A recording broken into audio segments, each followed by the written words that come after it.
Can you hear me? Audio capture. I can hear myself. Okay. We need to fix that. Mute. And mute. Alright. Well, good morning. Or early noon.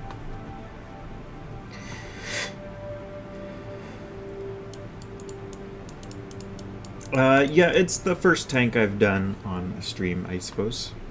I don't normally do ground vehicles too often, but they're a fun break from the usual. And the patrons demanded it, so here it is. Or here we go.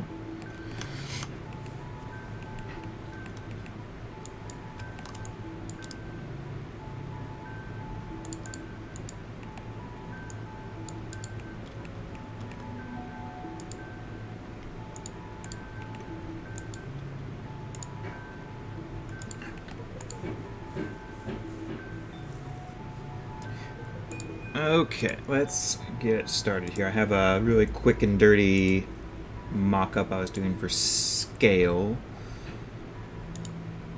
tests yesterday with the patrons on the Discord. And I think we've settled on a tank that's roughly about 14 meters long, but we'll see how it develops as we adjust the proportions and the shape, but we're aiming for kind of a medium tank, so we'll see. We might end up going up to maybe like 15 or 16 meters, but we're probably going to start over from scratch. This was just a really quick and dirty mock-up that we were doing, so grab our box here. This is way too big. So is that.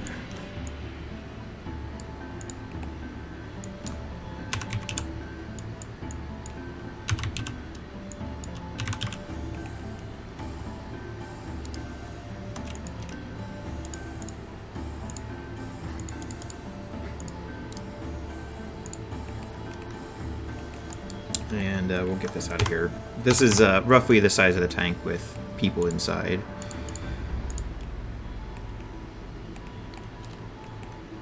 Which we may not have an operator in the turret. We'll see. We might not have room. But we're definitely going to have at least 2 people in the tank.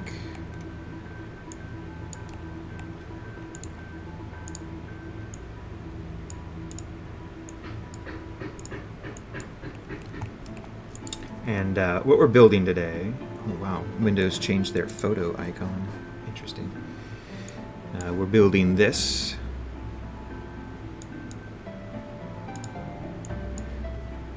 And we should have ample time to make a bunch of different turrets. We might not get to the turrets today, but the plan is to do at least 2 or 3 options, maybe more, so we can have a modular model for people to play with.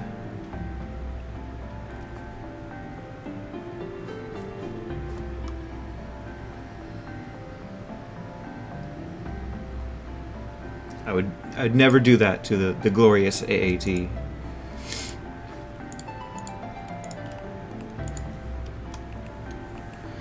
Okay, let's see. I think what we're gonna do is start over from scratch here.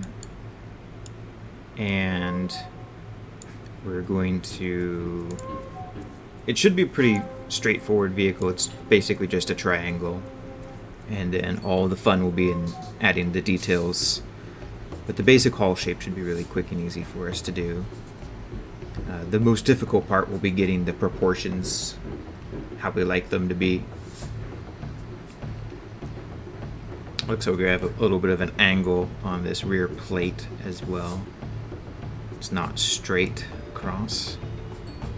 But lots of fun angles on this. I like these kite shapes.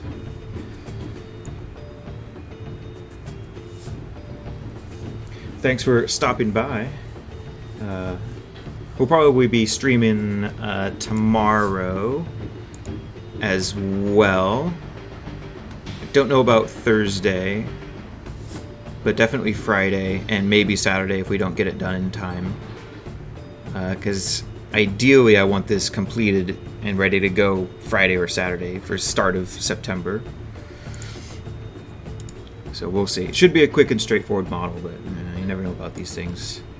Sometimes they can be kind of a pain.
Yep, the plan is to stream each Patreon model at the least.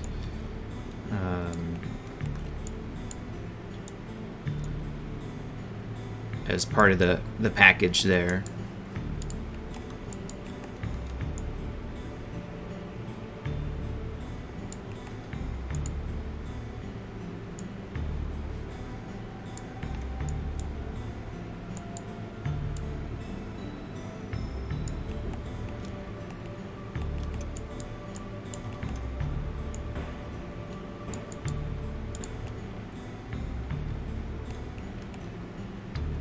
Something like that.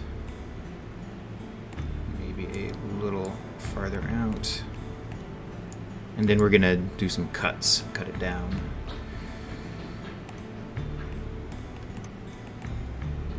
We're gonna go down the edge here like that maybe. It's not an extreme angle. Just enough to be notable. I think we're gonna go a little farther out as well. I think the tank is a little bit like wider and flatter than we give it credit for.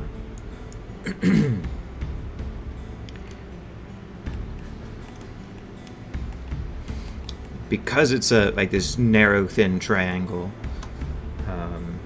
we can't go too small, or we're not going to have any space for the crew inside. But the bigger we go, the more room we have for bigger turrets. And some people were in the Patreon were thinking about like anti-aircraft guns and artillery, mortars, that kind of stuff. And so we want to have enough room to do turrets with kind of big guns like that.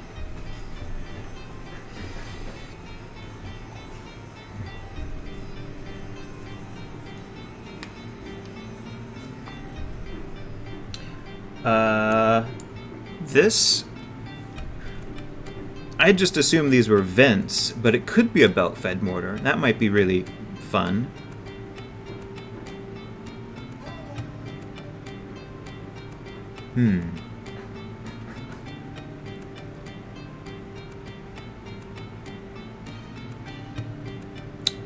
Yeah, we could try that out. I kind of like that idea. Be kind of unique and interesting. Yeah, it's not on the other side. Which we could put one on the other side. There's nothing preventing us from doing that, just for symmetry's sake, but or something different.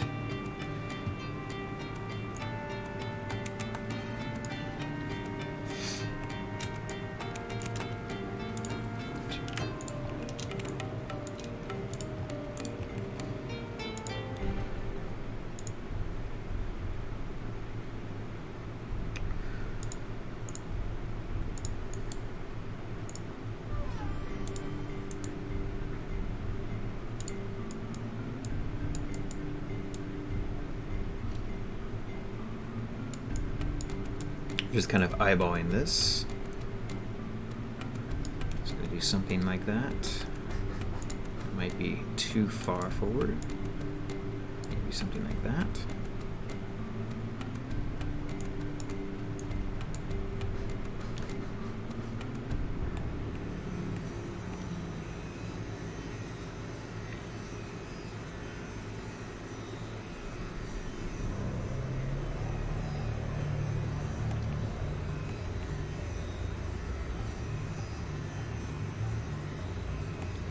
Now we don't know what's on the bottom of this, so we can really do whatever we want. It could be flat, or there could be some hull that comes down, which gives us a lot of room for making the upper triangle smaller if we have hull underneath it, where the crew and pilots can kind of sit down into.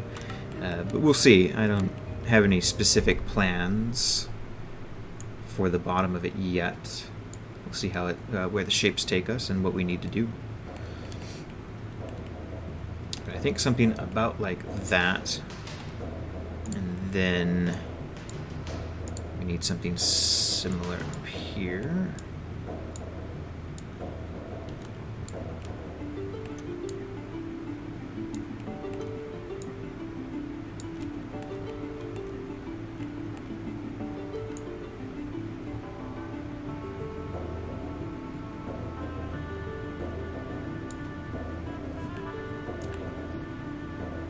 It could be a smoke launcher.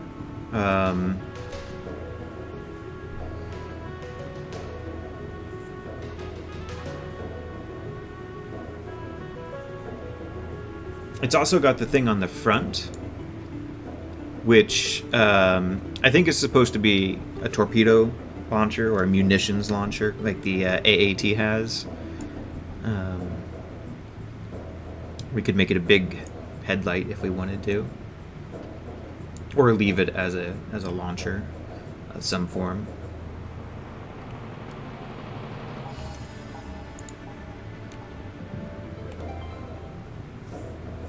Okay, don't think that's quite right. Let's drop this down a little more. Not too much.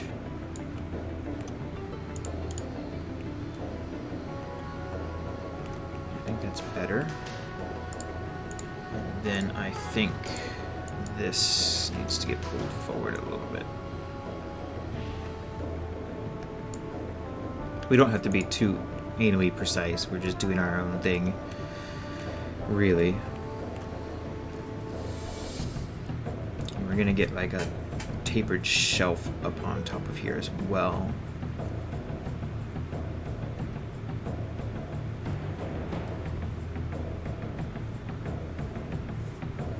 I almost feel like we're not quite wide enough.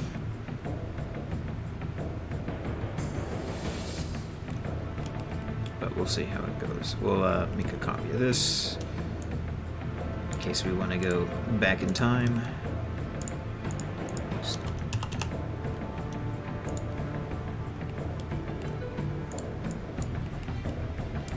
Let's get rid of these and see how we feel.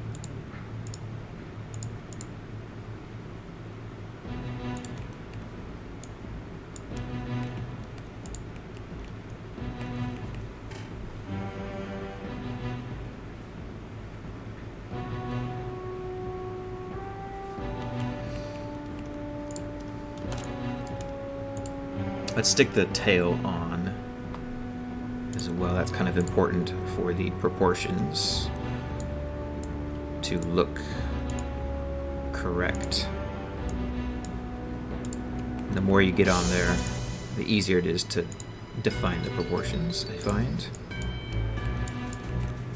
Get rid of that grid.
Okay. Let's get our cap on here as well.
let's stick our turret on there.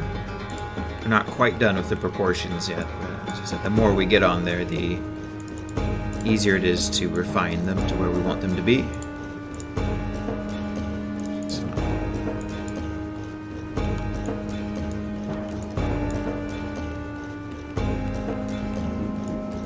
So we'll just start with the basic turret that's on there right now. Some kind of big cannon, anti-tank cannon or something.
This will be a placeholder. We'll refine this all down later.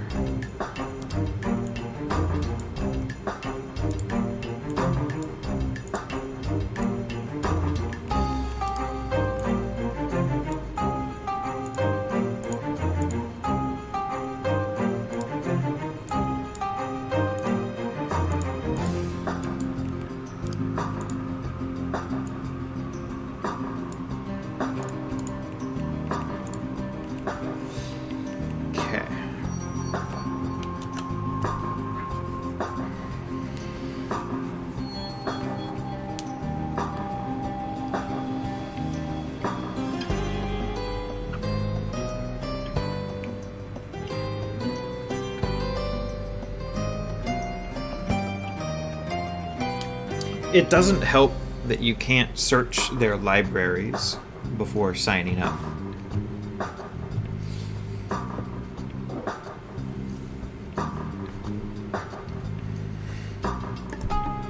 Much to my irritation.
I think we need to be a little narrower, and I think a little longer out the front.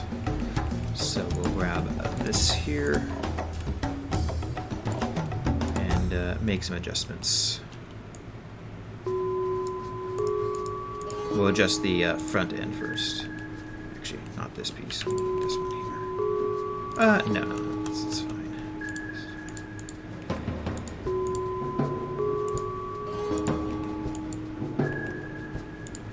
So I think something a bit more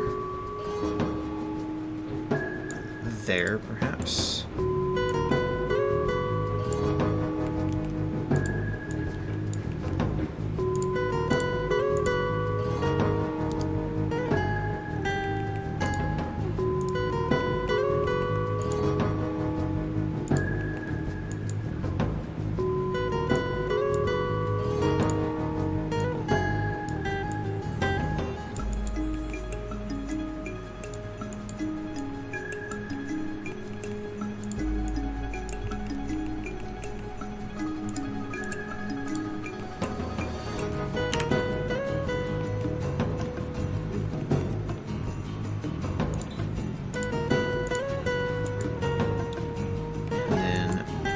going to slide these back a bit. Make that angle a little harsher.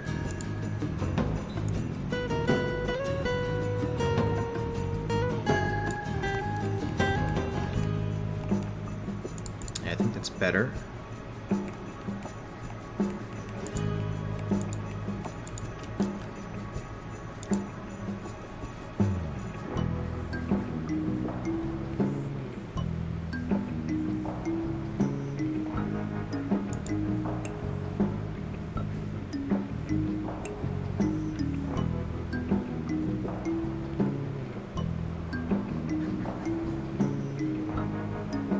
That's right. Now you can buy a subscription service to turn on the seat heaters in your car that your car already has installed, but you can't turn them on unless you have this subscription. It's a very anti-consumer direction we're going right now. We'll see, though. I don't think people are going to tolerate that kind of stuff for too much longer.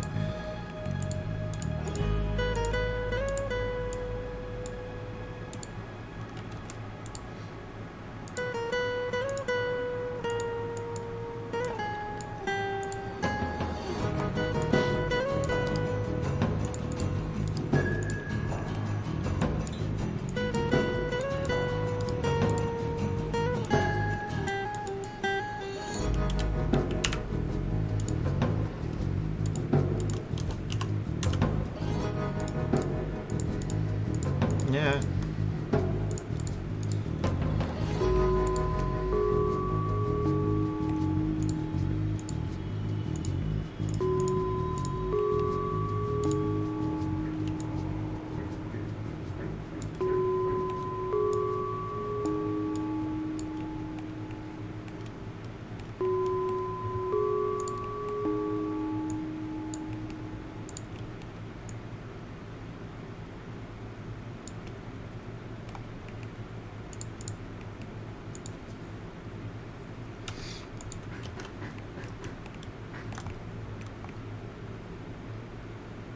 Okay.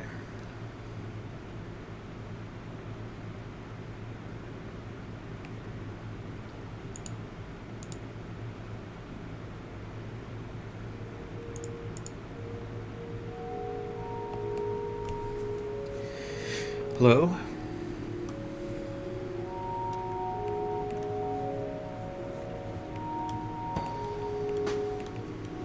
We've grown a bit in size. We're gonna shrink this down here. We don't want it to be this big. Let me get our target down. Make us a ruler. So we're thinking about 14 meters in length, which would be about there, 14 to 16. So what we're gonna do is we're gonna say 16 kind of as our high end. It doesn't have to be precisely anything, but that's kind of the general direction we're going to go with it. 16, so we're going to do is convert to a polygon. And then if I do 15, that's... each one of these should be a meter. Let's confirm just to make sure.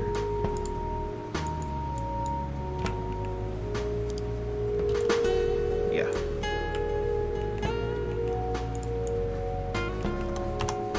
No, our only real restriction is that we want it to be bigger than the TX-130, which we're considering a light tank, and we can't really go smaller than that.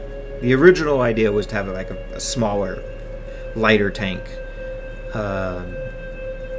as this little arrowhead shape kind of implied a really quick little light tank for skirmishing with. But the TX-130 is so tiny that we can't really go any smaller than it with this hull form, because you just can't fit a pilot inside it.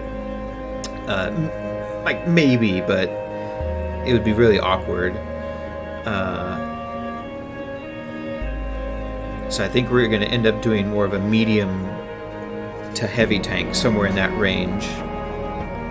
and so we want it to be a bit larger than the TX-130 as such to help differentiate it, and if we're classifying that other one as a light tank, then as a medium or heavy tank we need to be bigger, just visually, to be visually more distinct for that role.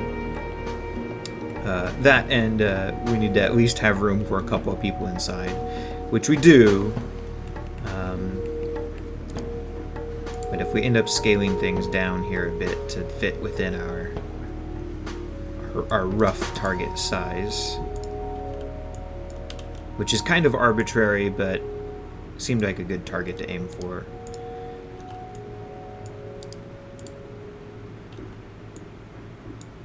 Something about like that. It doesn't have to be hyper precise.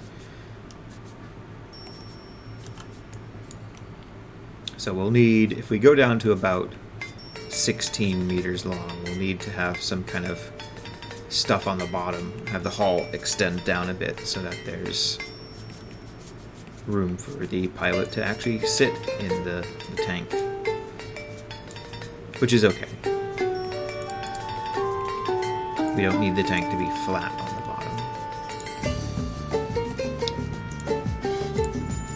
We could have it angular on the bottom, just a bit narrower or a bit more of an obtuse angle.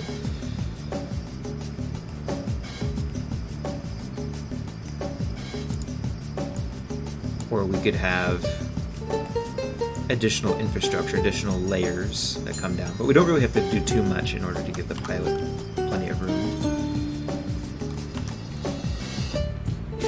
It will also give us room to put some kind of like a hatch maybe on the back here.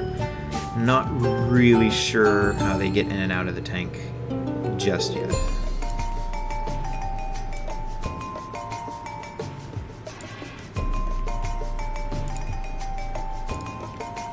But we'll do that for now. That's really easy to reverse if we want later.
This.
Hello, how are you today?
Good, good. Doing well myself.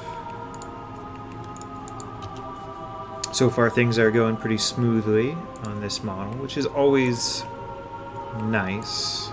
Sometimes they're a pain, but we seem to be progressing without any major hitches here.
bit over here.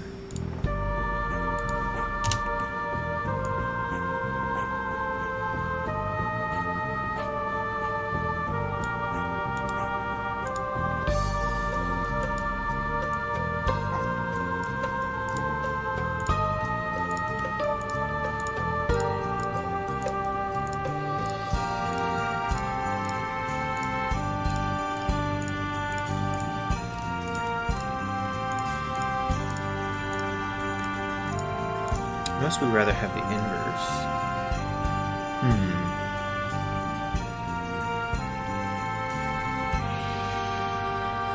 No.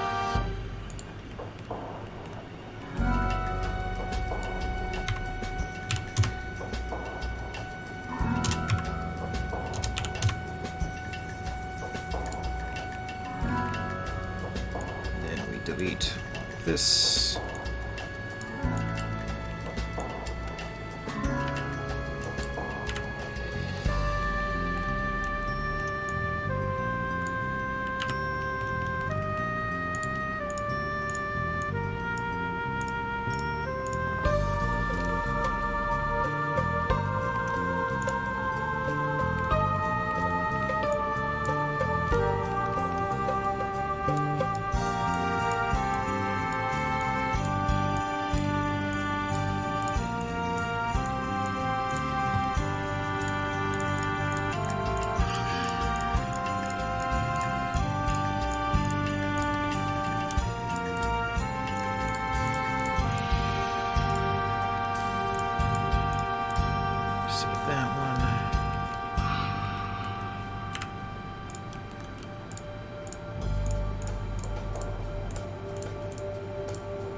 Precise position for that. Okay.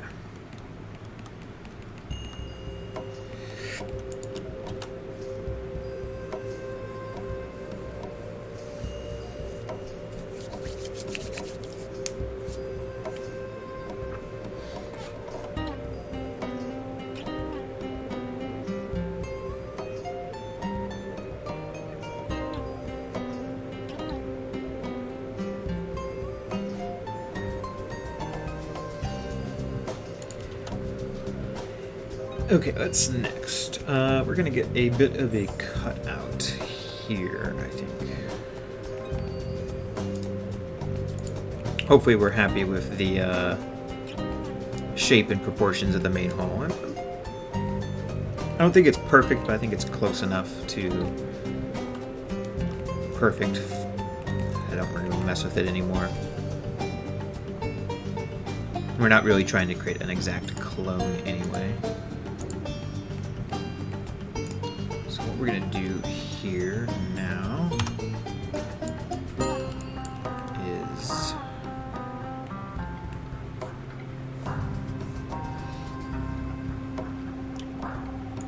adjust this real quick before we do anything.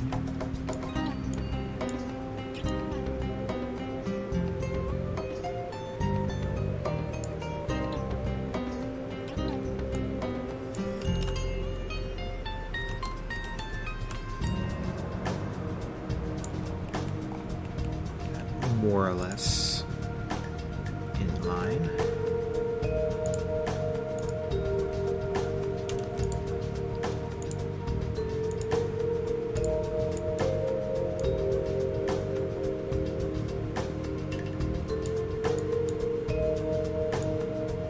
And we're just going to kind of eyeball this here.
make it a little more pronounced. Not excessively. Not. It's fine.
My nose is so itchy today.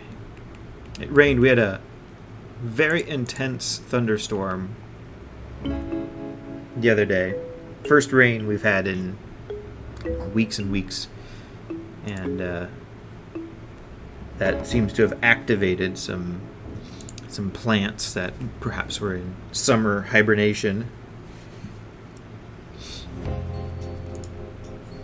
Now they're out to get me.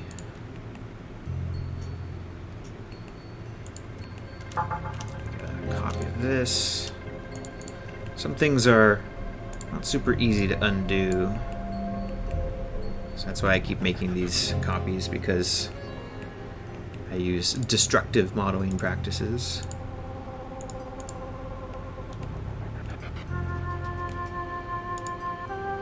Which means it is quite difficult to undo.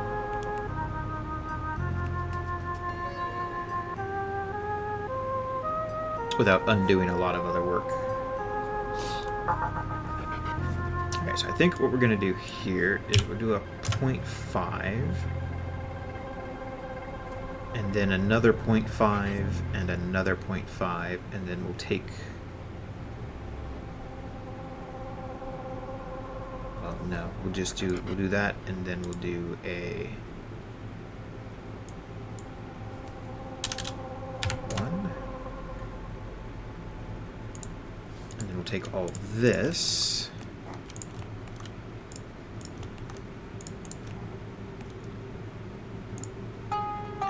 Do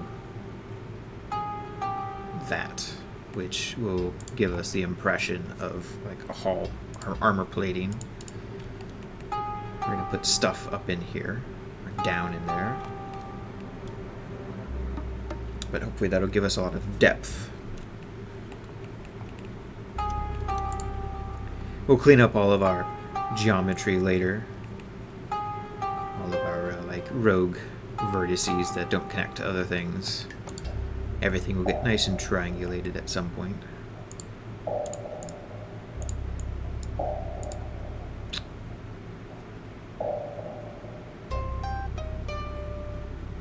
What did I do for this 12-sided? Normally for gun barrels on starships I do 8, sometimes 12 if it's a bigger gun. But those are usually on little turrets across a large ship. I think on this, since it's a ground vehicle, the main gun will get something more like 22 sides. Maybe 18, we'll see. I mean, smoothing groups work wonders, but we'll probably bump up the poly count just a little bit, since it's such a focal point of the unit, of the vehicle.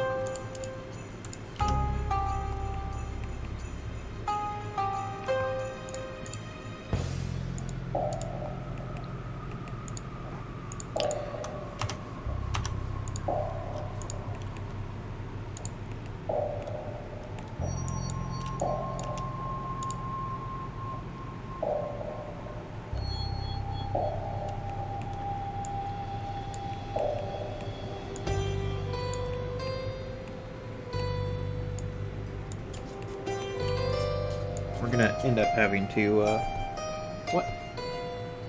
What?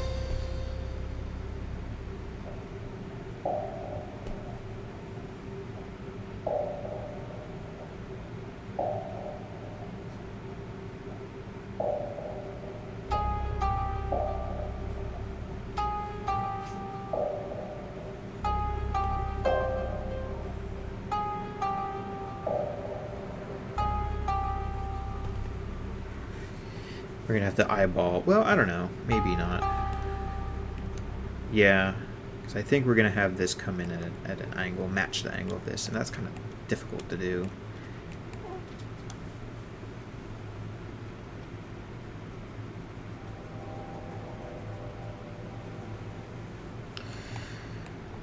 This will be our mortar / smoke launcher of some variety.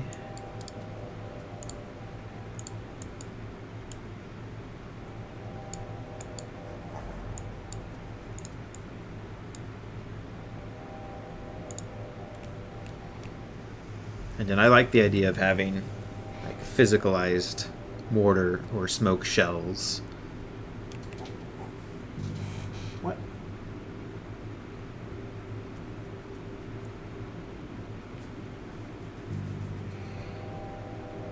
Coming down into the launcher. I think that's a neat visual. I don't think we could animate it so that whenever it fired, they moved or got depleted. Maybe you could do that in something like Arma. We'll leave the possibility open. We'll make them individual shells.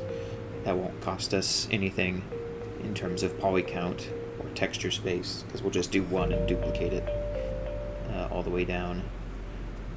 But we'll leave it open for more advanced game engines to take advantage of. I don't know, Empire War, you might be able to do some sort of cheaty thing where you have a texture that slides down, but not sure.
Yeah, we'll make it parallel with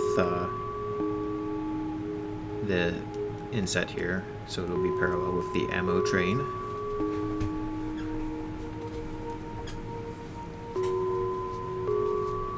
Freen. We don't have that color, sir.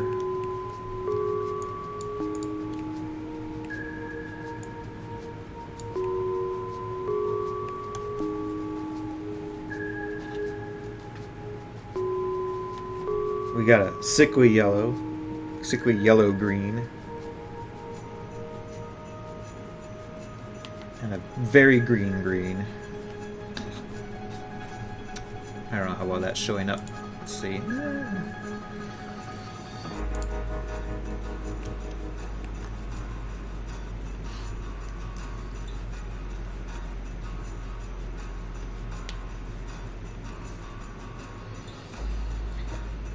We need to be a bit thicker still yet. This is going to be a little bit awkward to figure out. We'll make that deeper.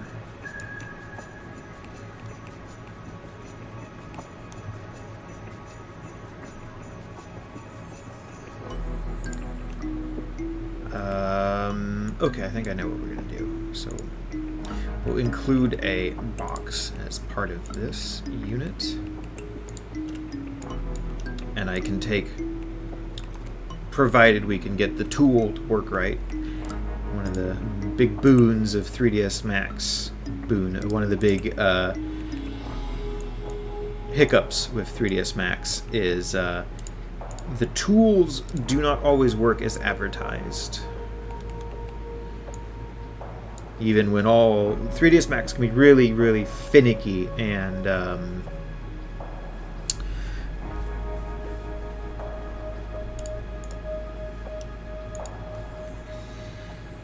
about everything being just perfect for a tool to work. And even then, sometimes when you've met the requirements and beyond, it just doesn't do as it's supposed to. That seems to be a common problem for a lot of people as well.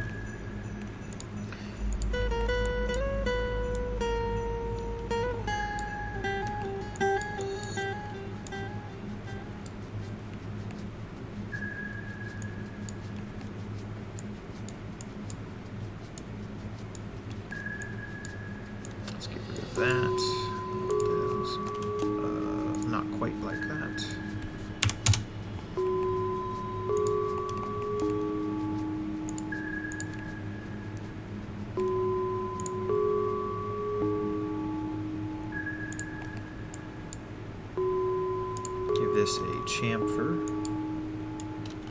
But yeah, if the align what's it called? The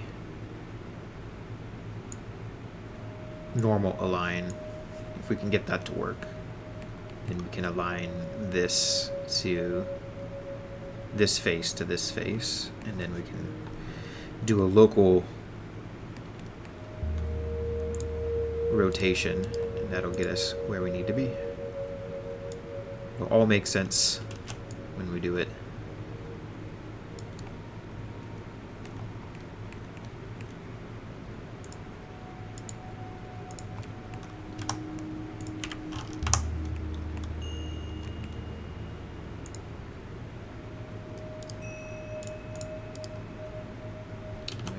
Of this, we're just going to do a little test here.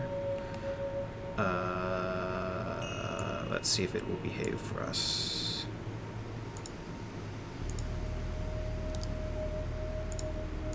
No, absolutely not. Sometimes things work better in perspective. We'll have to fiddle with that. Speaking of perspective, another problem with 3ds Max is its perspective field of view decides to arbitrarily change from time to time, and that causes all kinds of problems. But that seems to have worked more or less, so we're going to change this to local. Again, this is just kind of a test here.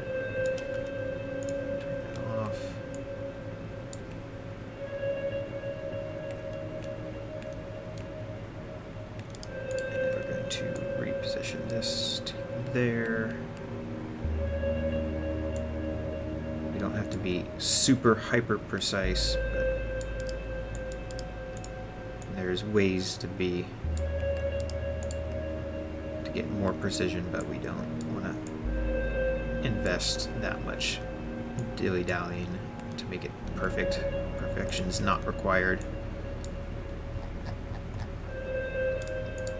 If we were doing like an LOD0 model for, I don't know, Battlefront 3, then we would make it perfect. Well, I don't know, maybe not.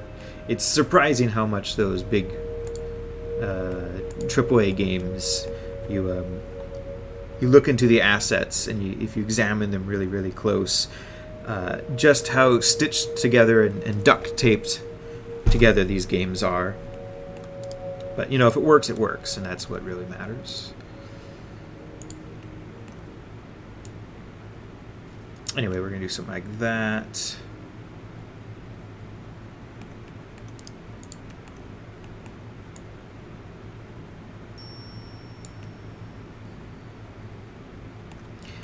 And we'll push that up a bit.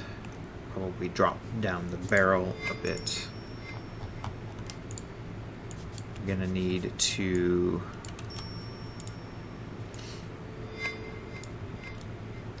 give it a little bit more of a mortar-y look here.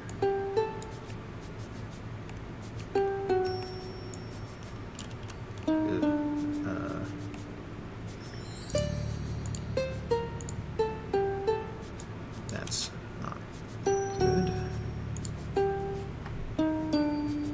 That's fine. It's fine. That smoothing group, we don't really need to, but it bothers me. The largest challenge we're going to have on this, I think, is the ammo feed, but it might not be that difficult. This doesn't need to rotate or anything, so being like a fixed component is fine.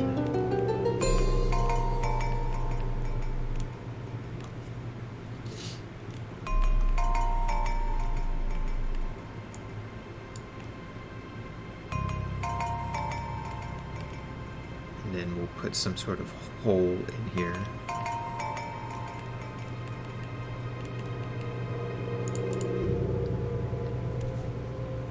Or do we want our mortar rounds still back? We don't need anything too fancy. We start with a oil tank.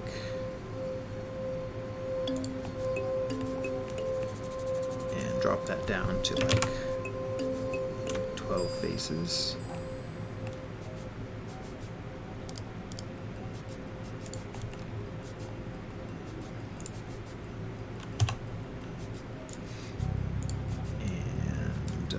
That and cap that.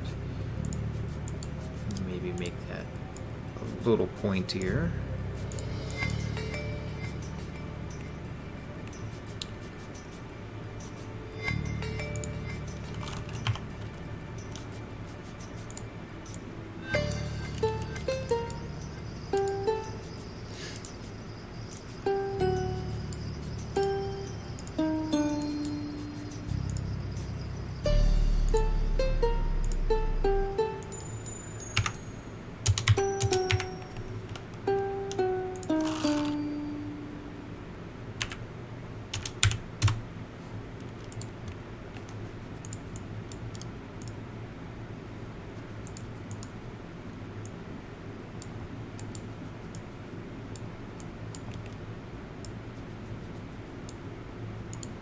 Something like that.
Then we'd do largely the same thing. I'd probably put a face underneath these, and then we could probably just eyeball it.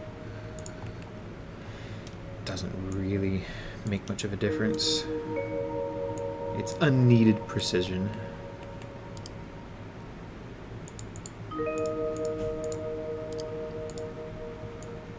We're mostly doing this aspect of it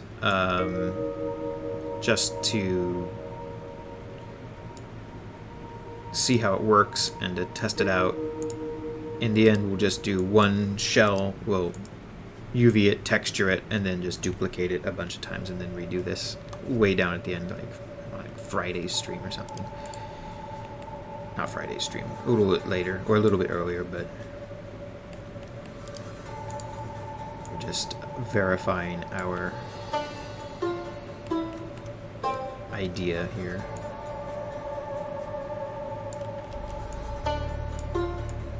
I think slapping a face down underneath it would be the way to go.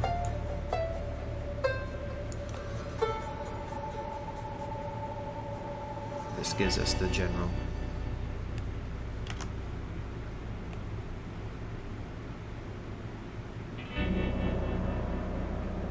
look and feel.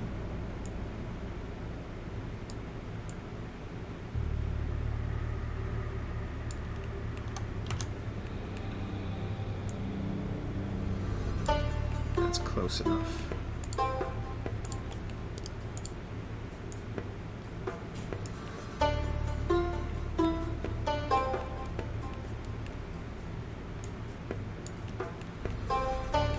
And then we'll have to figure out how the system actually like mechanically works.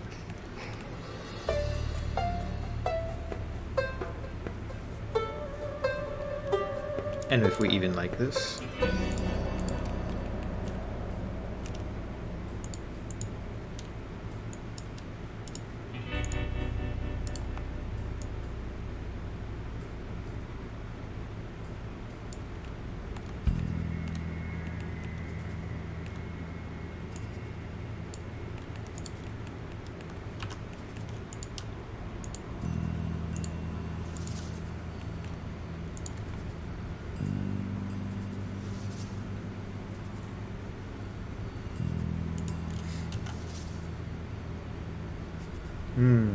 Okay. I think we'll leave that there for the moment. And I think we're going to perhaps visit the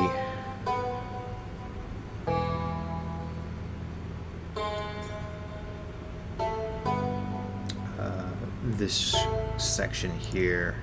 I think I'm going to redesign it a little bit. I think it's implied more that it comes to a peak and it has a cutout shelf where the turret sits.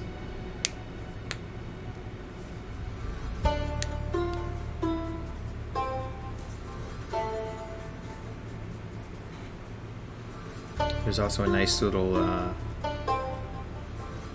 inset down in here. I think we'll put in. That'll be good for this section here. We may even drop this down even further and put a plate in here. But I'm not sure just yet. Or maybe this section drops down further. Before I do that, I'm going to get a drink. So I will return in a few minutes.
Okay, we're back.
Let's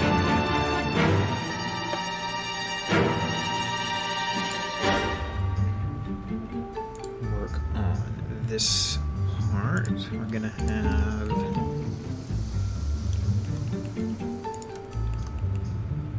experiment here and see if we want to do like another inset panel or not.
Like that? I don't know. Kind of deep down in here. We could do probably. We could try a 0.25.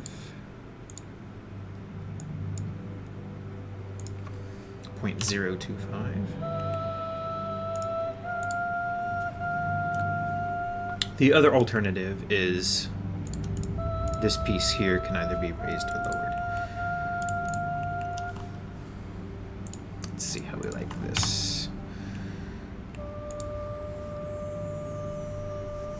Yeah, the whole launchers are neat. They still need some work, both to make them like make sense physically, and also like get everything aligned and looking good.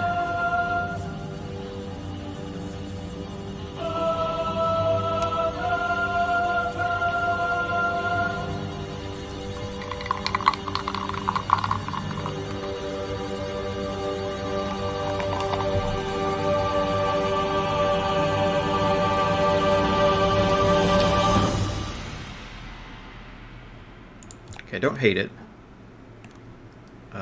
but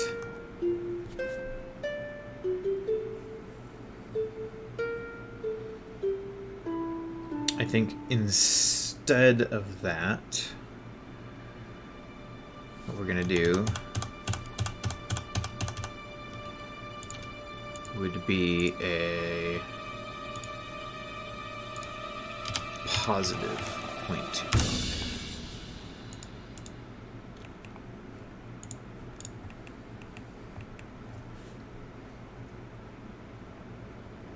Yeah, I think we like that better.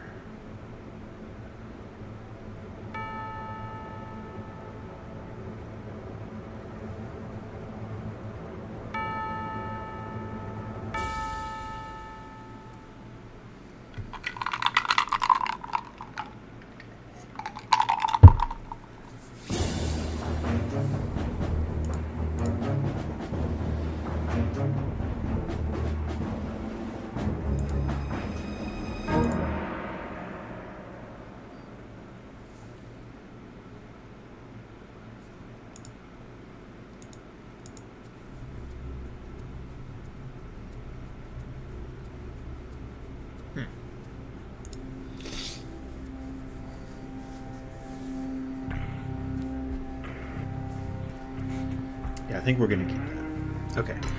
Next.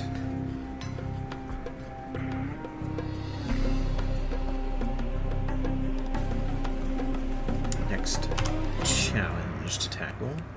Challenge, that wasn't a challenge.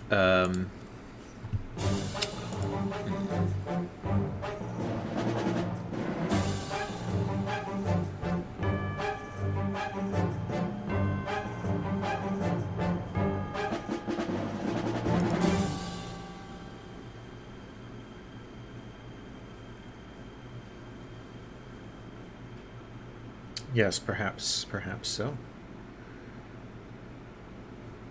That has a Sith Empire symbol on it.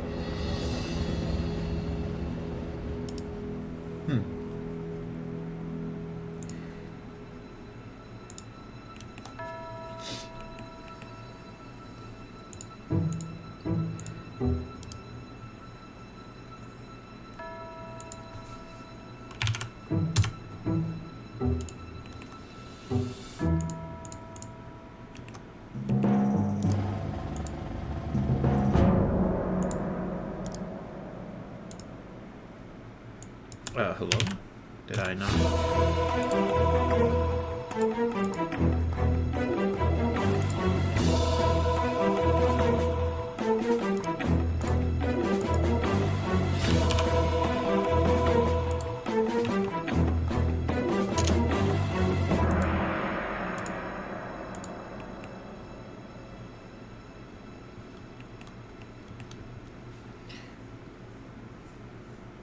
Okay, we're gonna put in some little insets here.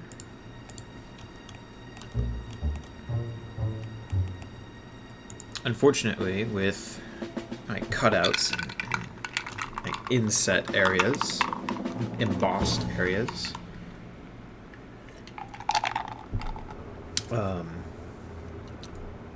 we have to create a lot of polygons.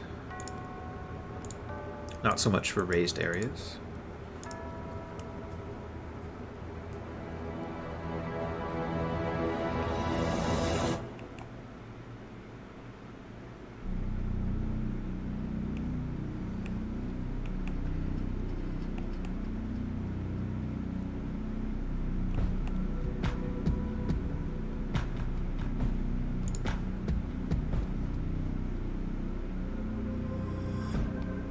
Kind of a Halo sounding part of the soundtrack. Or was.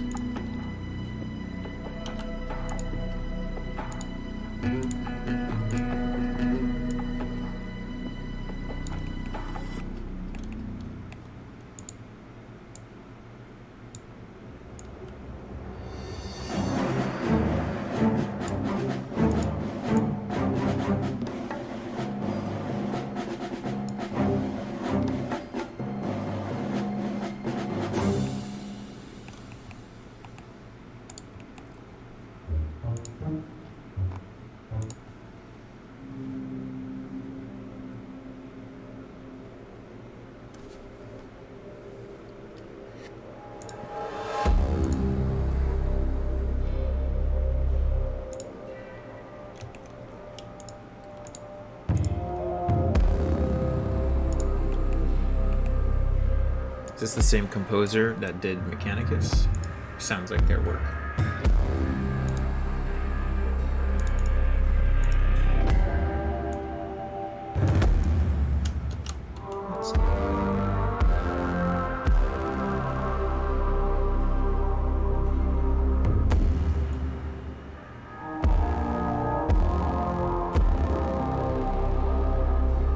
This sounds exactly like it's from Mechanicus.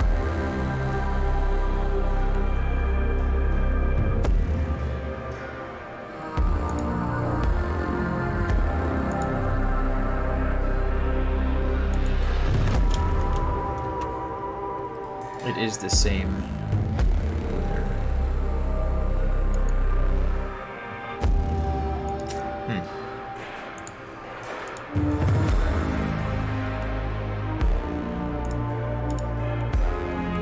But this is not the Mechanicus soundtrack. This is Axiom, which I don't think I've ever listened to before.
Don't know if I like it.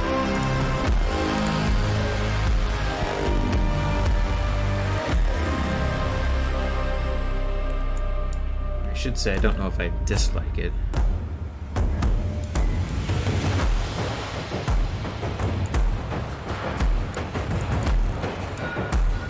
This is a bit better.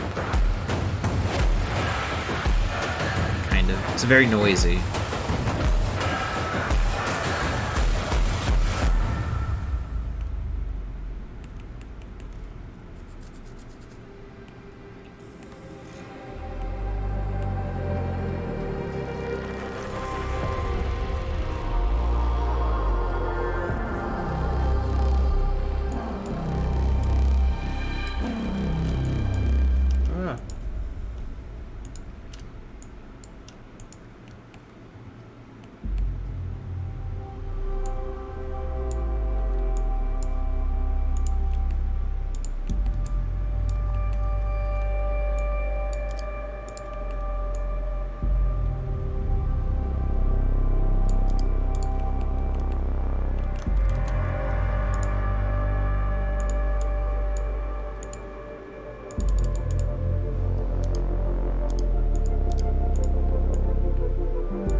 That looks like shit, so we're gonna undo that.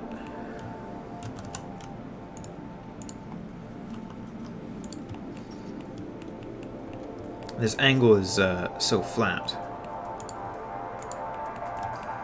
that either we have to be really high up in order to like not dig out a ton from this, but the higher up we go, the more this is going to have geometry to support.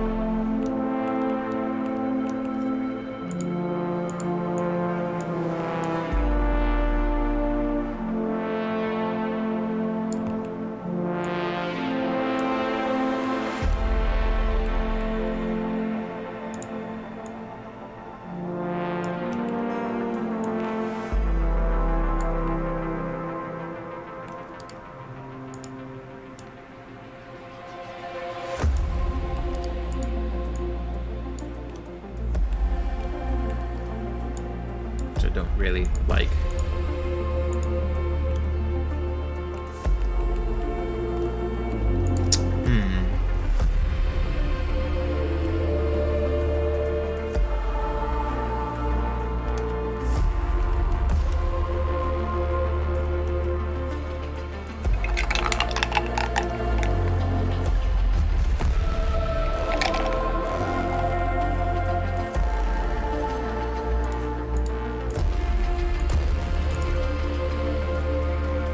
Think about this for a minute.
It's also just like too small. It needs to be bigger, which might cause problems as well.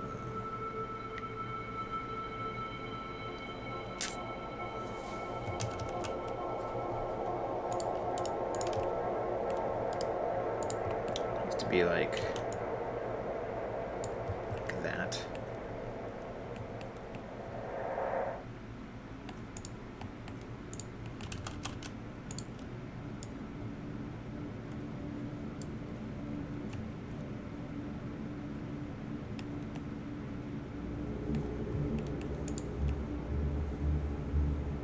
That's going to cut all the way down there, which...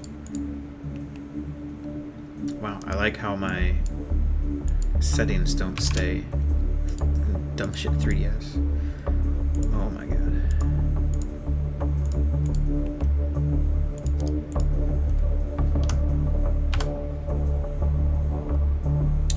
Yeah, I don't like that at all.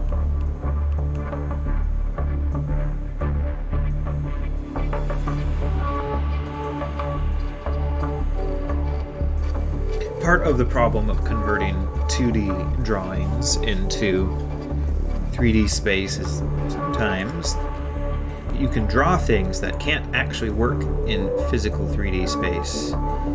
And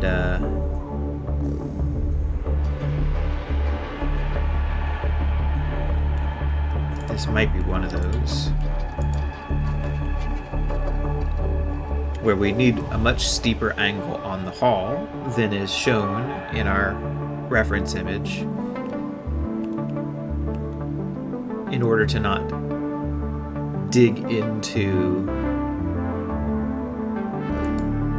this plate as much.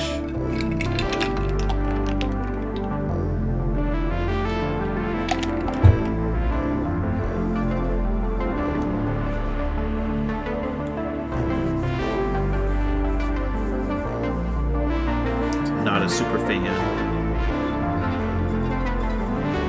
I don't like this soundtrack. Either we're gonna change it. Let's listen to this one.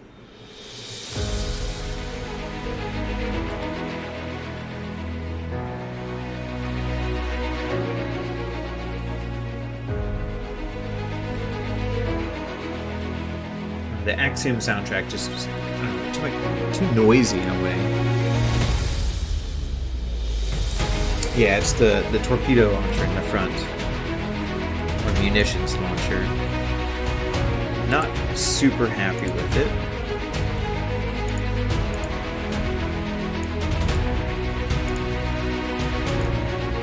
So far.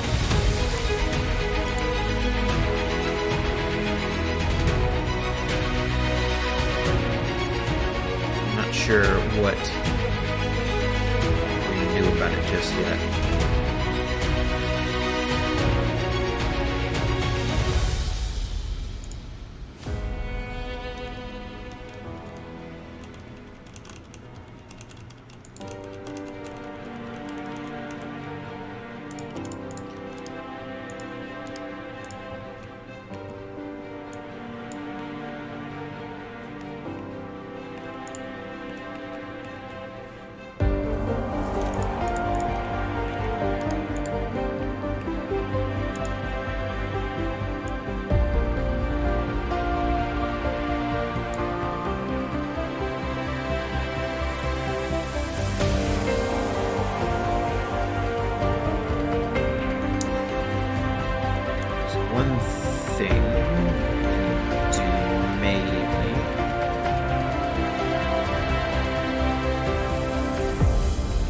I think the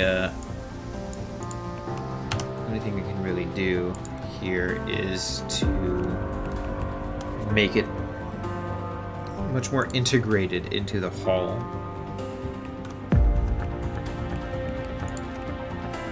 We can shrink this down a bit.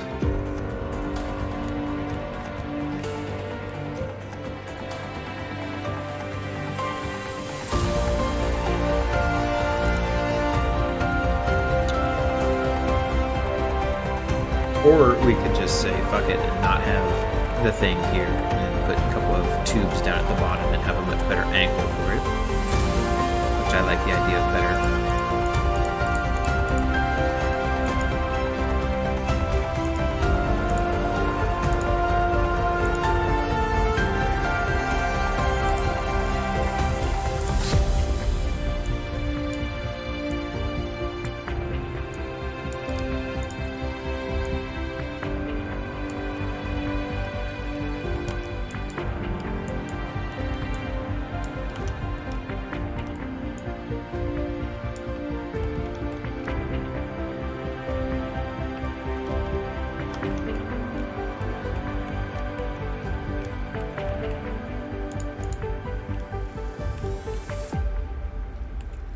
Yeah, because I'm not liking that at all.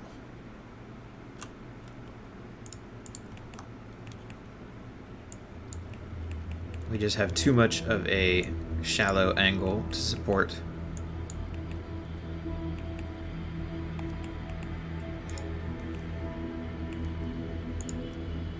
something like that. Down here, we can have a much harsher angle, and we could put a couple of them in here, and they'd look, I think, much better.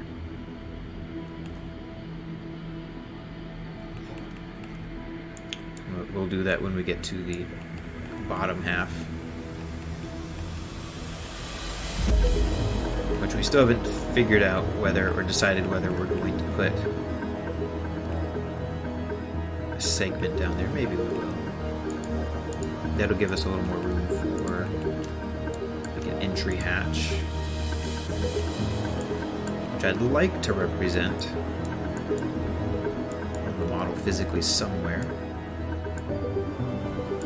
And I think the only place where we really have any room to do it is back here underneath the tail, which we're going to bulk up a little bit as well. We can just do that now while we're thinking about it. I'm not going to do too much to it, just something kind of simple like this, perhaps.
That's enough room to crawl into something in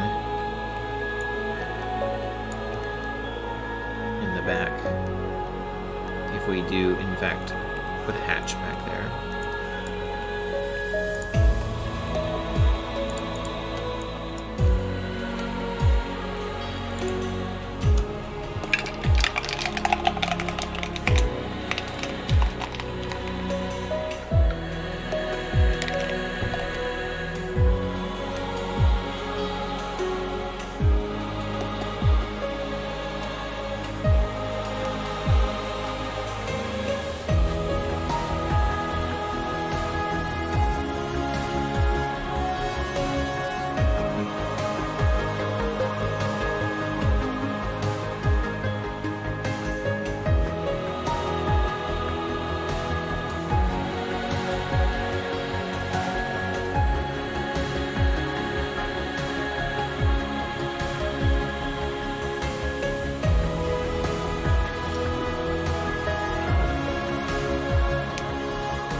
Okay. I guess we should give the turret a turret ring. I'm thinking about it.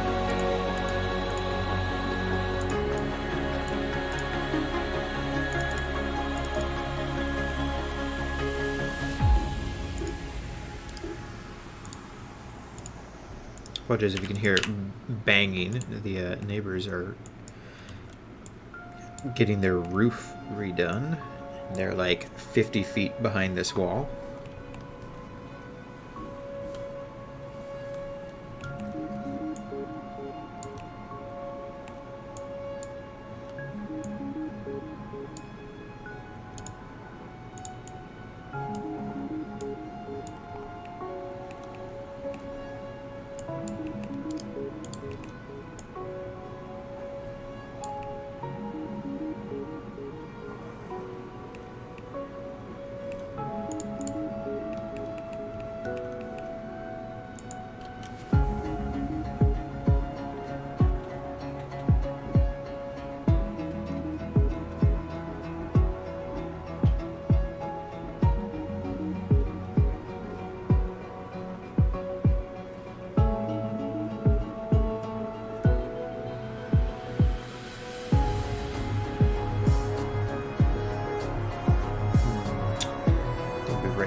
Let's see. I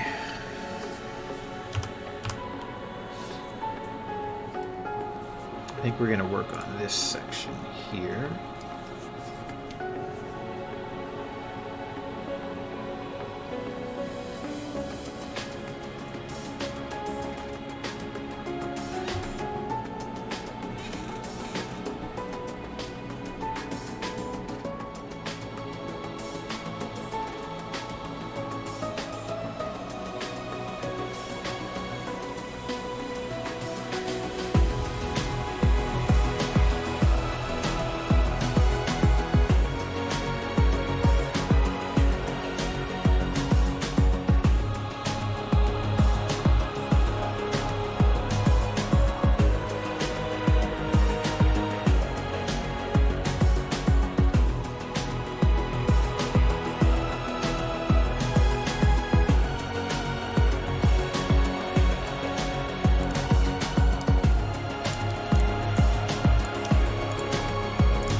And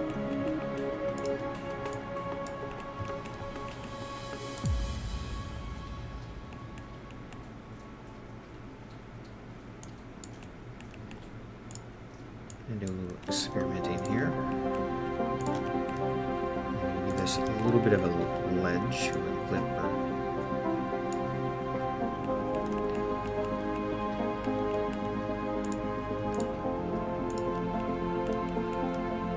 And then we're going to give it a bit of a shallower angle.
What? What?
Hello, yes, indeed it has been.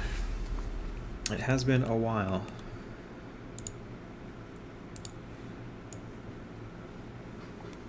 How are you doing?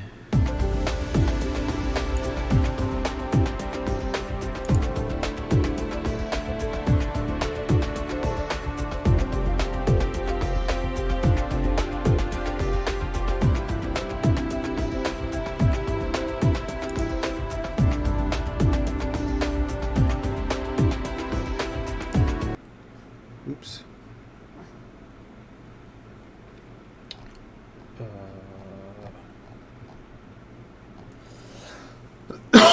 Excuse me.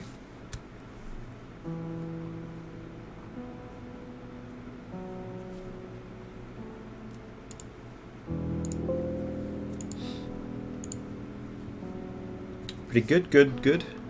I've been doing quite well myself.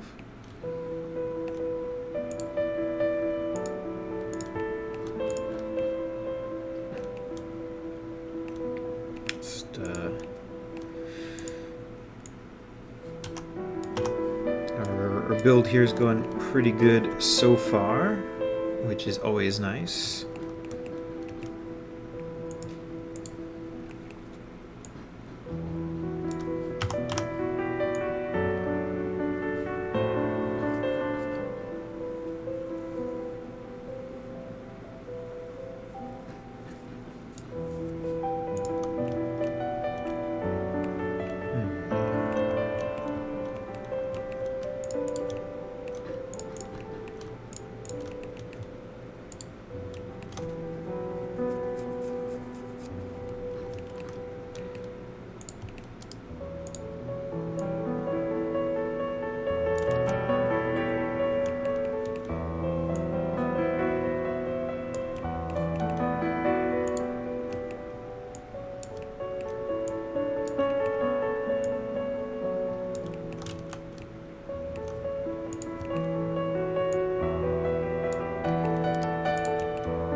Yeah, new project. We're working on the Patreon model for September.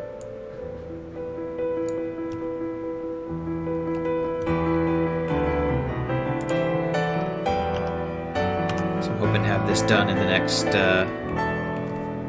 couple of days.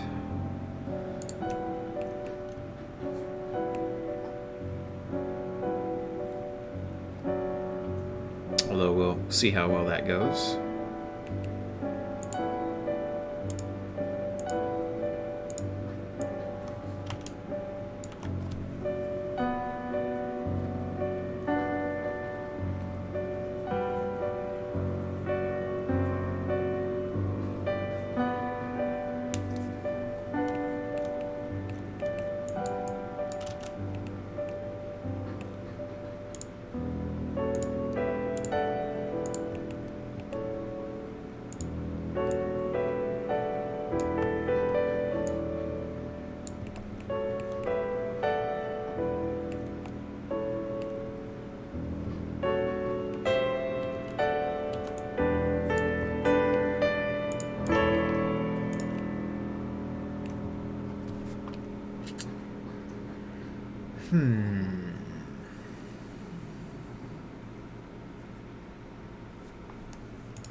to decide how to reconcile things here.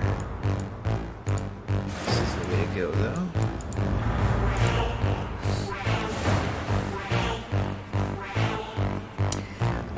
I will probably... Oh, let's see. We're at almost 3 hours. It's 1 p.m. Maybe. There's a... Well, no. I won't finish the modeling stage today. I might finish the main like chassis hull aspect. But seeing as we're gonna do multiple different turrets for this, I probably won't get those all done today.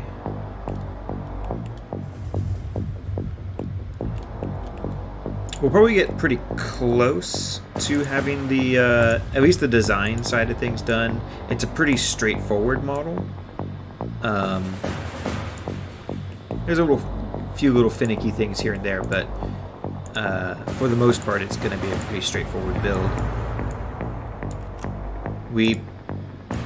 There's not a whole lot to optimize on it either. There's some areas that are going to take some time, like the mortar launcher, refining that, and a few other detail things here and there. But I think we're going to be pretty close to having the design all done today, and at least maybe some of the optimization on the hull. I don't know how many turrets we'll have done for it, though. Maybe 2. The goal is to do 2 or 3, maybe 4 turrets, as much as we have time for. Ideally, I want this model like complete and textured and ready to go by the 1st or the 2nd. At some point in the weekend. Maybe I'll shoot for releasing it on Monday on Patreon is the target. We'll see how it goes. But it depends on how much time we spend like doing stuff like this, where we're just making little adjustments back and forth until we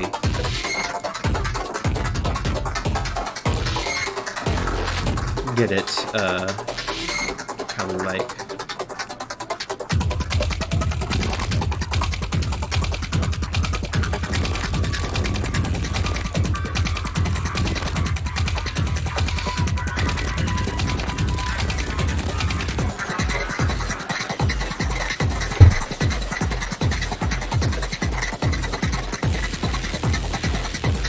Really like the progress. Yeah, it's coming together pretty solid here so far. It's not a super complex vehicle. We've got some challenges that we need to figure out, like how we're going to do the hatch, the entry point for the vehicle. And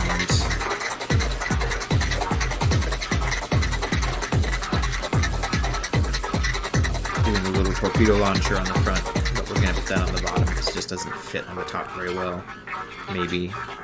And then, of course, all the detailing on the bottom. Of course, we can just wing all that. It's on the bottom. It's hardly ever going to be seen. We'll put something in here, though. Yeah, mostly I think is the hatch is going to be kind of tricky. Getting the mortar launcher to look like it's physically a mechanism that could work.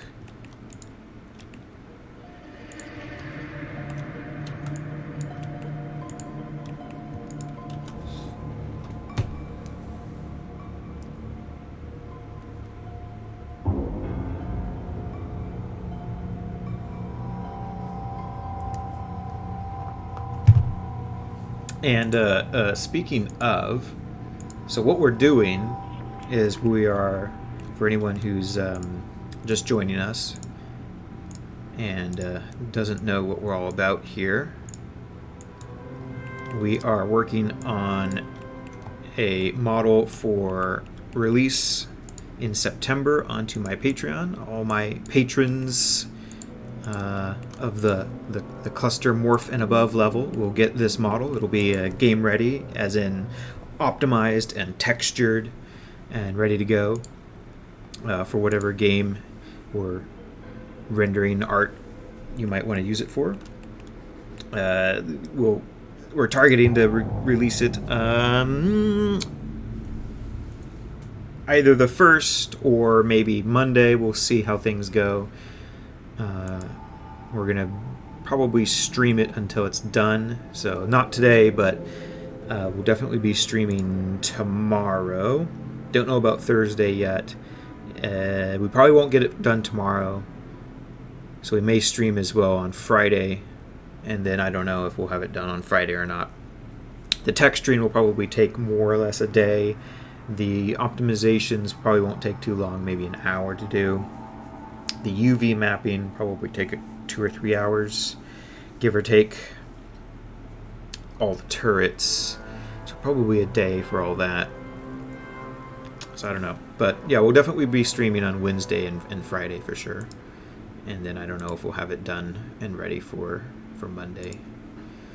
But yeah, that's the plan. That's what we're doing. And if you're interested in a monthly model designed for games as a game asset, there's my Patreon. Normally we do spaceships, starships, but this month the patrons voted on a tank, so that's what we're doing. Kind of a change of pace. It's nice. We don't do ground vehicles very often.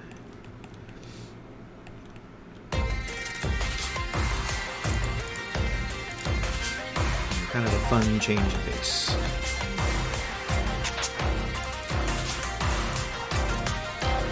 This is intended to be a kind of a medium tank for the Galactic Republic, Clone Wars era. It's a bit longer than a Pt.1, which is the Saber tank, which is the one you see in the video games like Battlefront and also Battlefront. And I think it originally was designed for and came out in the Episode 2 video game for the Xbox. I think that's where I first encountered it many years ago. The TX-130 was. And this is based off of the concept art for that tank that they ended up not using, but I thought it was kind of neat. So, and apparently so do the other patrons, or many of the other patrons, enough to vote it into production.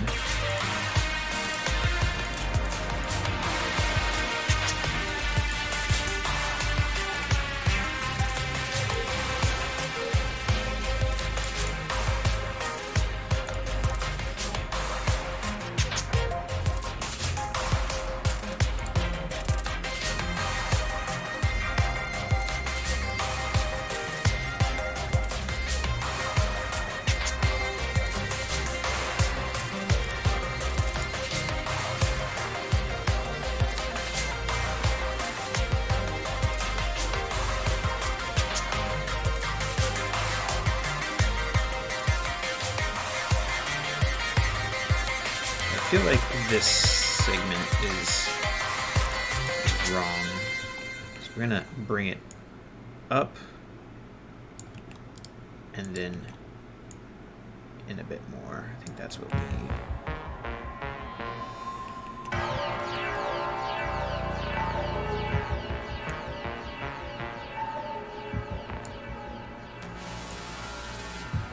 Sounds like Skrillex.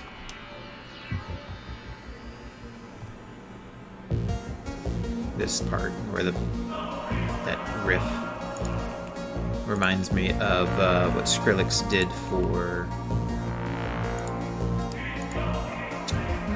that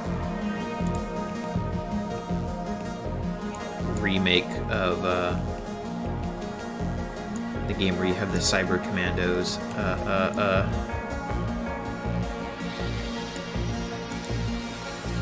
Damn it, what's it called?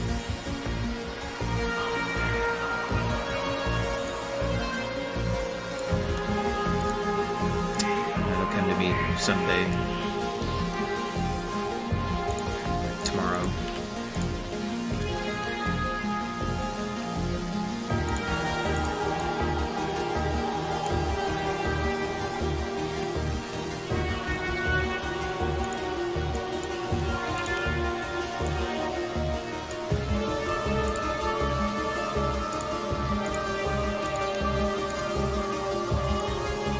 It was kind of a neat little cyberpunk commando game.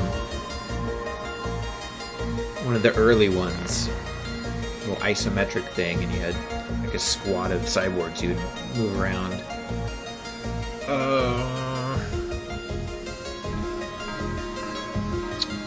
That's gonna bother me.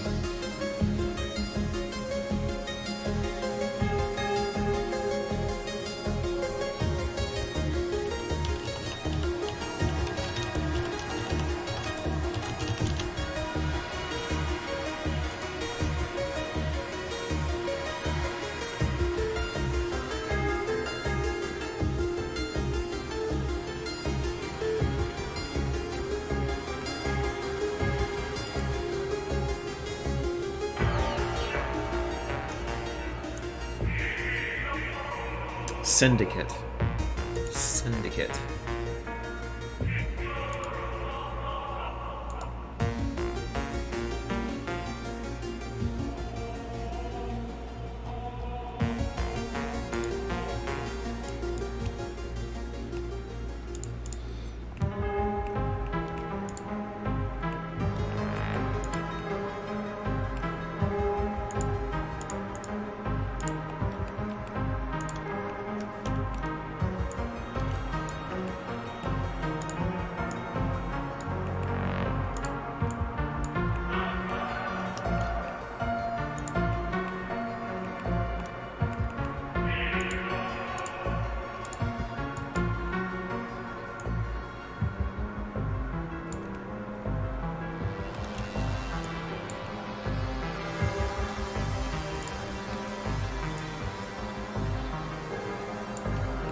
Which the original Syndicate was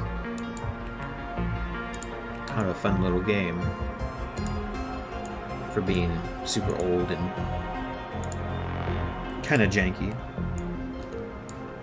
I think EA made the remake, which was a first-person game. I don't think it did very well. I didn't play it personally.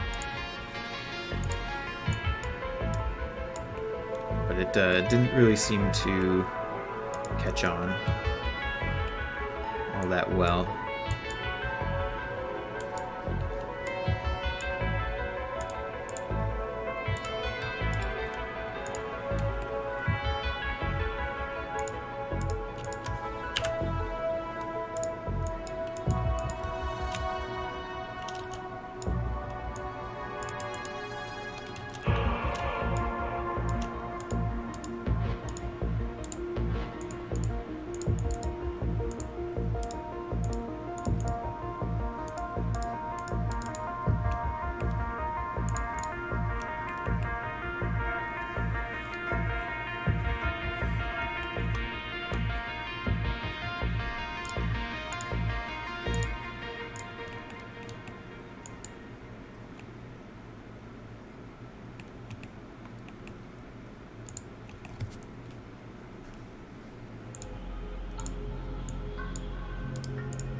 Glad to like it. Thank you.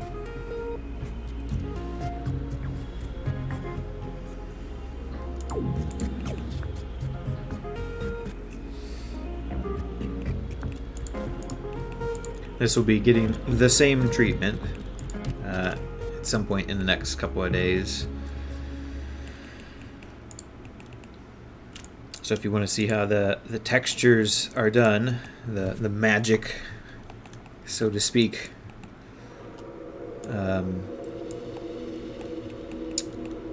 stay tuned. We won't get to the texturing today for sure. Maybe tomorrow, more likely on Friday.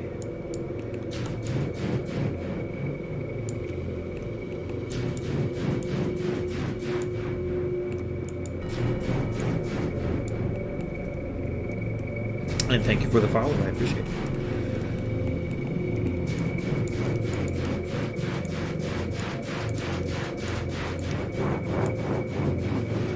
I don't stream too often currently. Right now I stream about once a month. And by once a month I mean I stream the model I'm making for my Patreon each month, so roughly 1 week of the month I stream. I'd like to stream a little more often, but currently that's my schedule.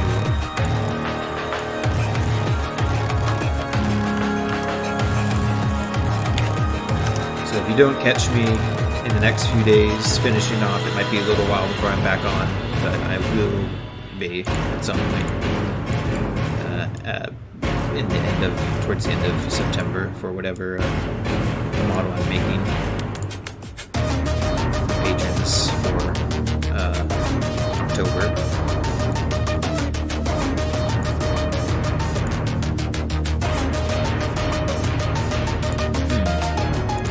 Maybe we'll do a theme for October. I just had this idea. Because normally for the patrons, I select a bunch of models or a bunch of options and they vote. But I could theme them to be kind of creepy things for October. That might be fun. Like derelict shipwrecks or something.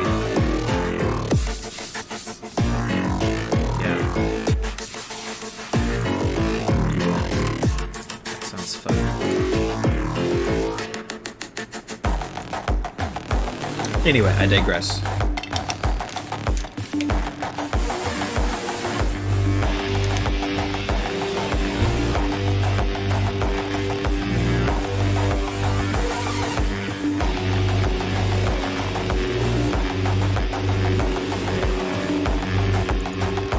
Oh yeah, sorry, sometimes the music gets a little loud. Yeah, so normally currently I stream for about a week towards the end of each month. Because I'm trying to stream every Patreon model build that I do. And so I do those towards the end of the month so I can release them the beginning of the next month. So that's usually when I'm on. I would like to stream a little more often throughout the month. Normally I'm so busy with doing missions and things, I just don't have the time or energy to get around to it most of the time.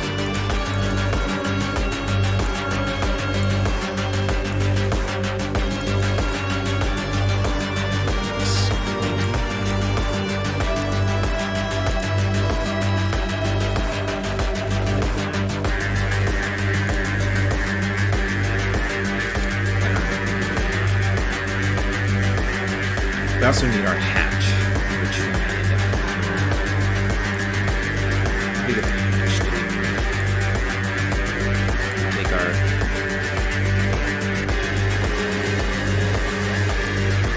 perfect specimen here. They can dock together. Plenty of room for the pilot inside.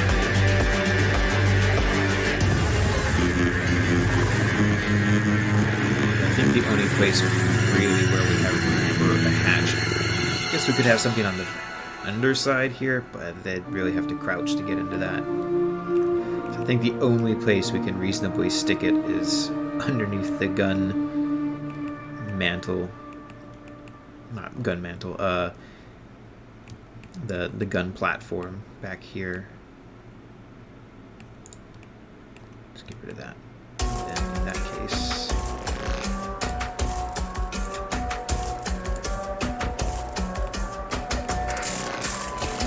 I'm not even sure what to do for a hatch. Or how we approach it, rather. Roughly person sized. It's a tank, and usually hatches on tanks are pretty small.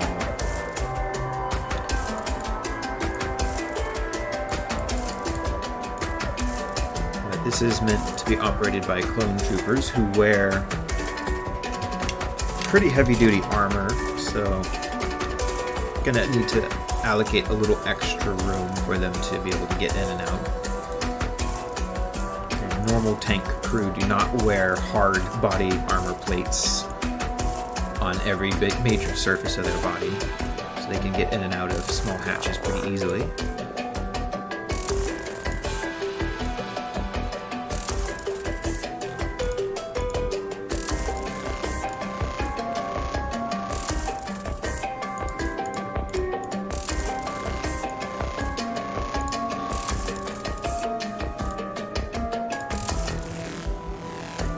Something like that will probably suffice for this size. You just have to pretty it up.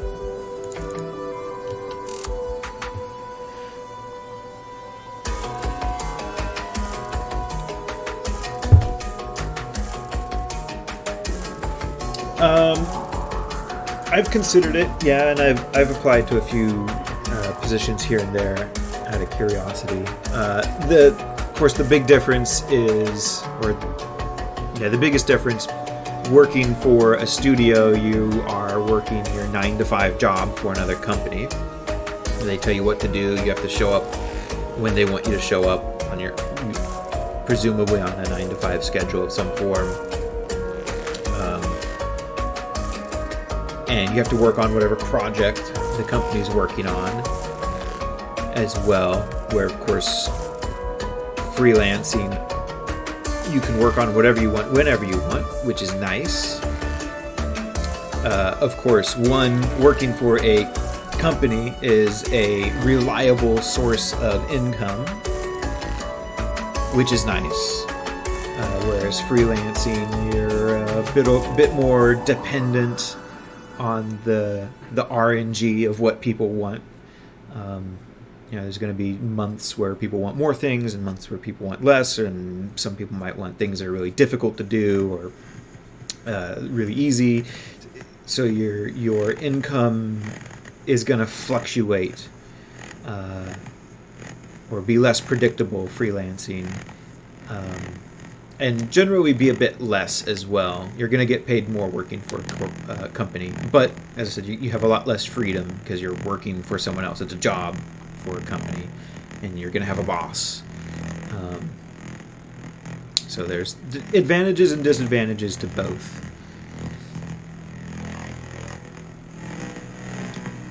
Especially if you don't really have any kind of passion or interest for whatever that company's doing. If you go work for a game company, you're probably going to target game companies that do things you're interested in. Hopefully you can get a position with them, but you might be stuck with a company that has an open position who doesn't necessarily work on genres you're interested in. So you might be a 3D modeler who likes making tanks and planes and things, and now you have to make stuff for the next My Little Pony game because that's what that company is working on. They're contracted to make. So definitely some disadvantages there, but you do get the advantage of bigger paycheck, probably benefits as well to go along with that, health insurance and those kind of things. So it's a trade-off.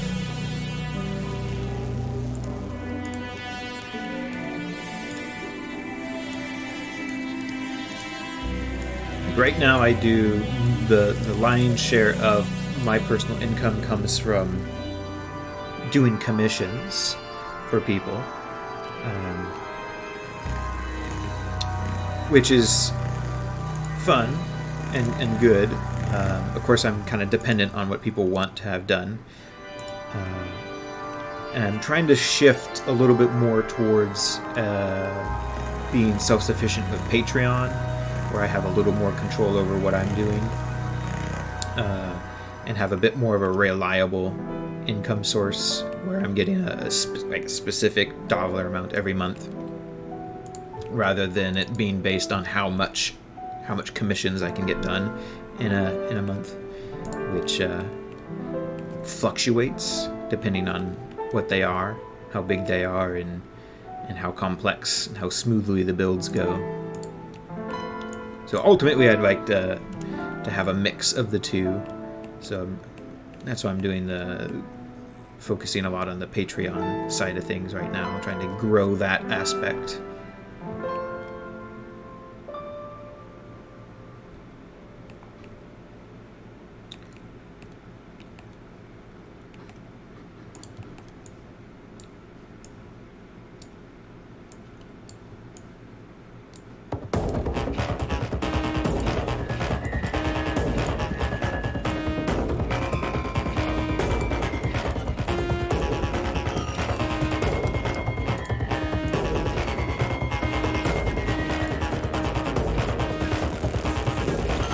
I don't know if this hatch should... So we want the hatch to make sense, because we're at a scale here. And this is intended for RTS games, like Empire at War. That's kind of our target audience, but it's going to get used probably in stuff like Arma as well. So we want the vehicle to make physical sense when we look at it up close. And I'm not sure how I want the hatch to work. I don't know if I want the hatch to like slide or swing out to the side or swing up, which is a death trap, or be more like a door that's internalized and like slides into the hull, like you would see a door on like a starship do. Just not quite sure about it yet.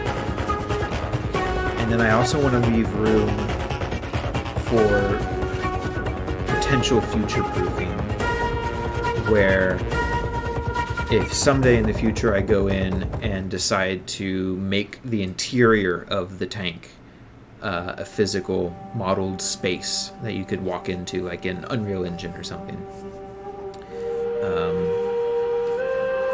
So I want the hatch to be able to work. Of course, at that point, we could just remodel that part of the vehicle.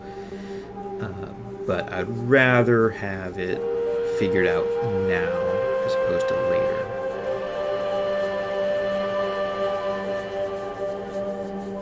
But I'm not quite sure yet. Actually, what does the Saber tank use? That has a nice hatch on the bottom. Oh, back, excuse me.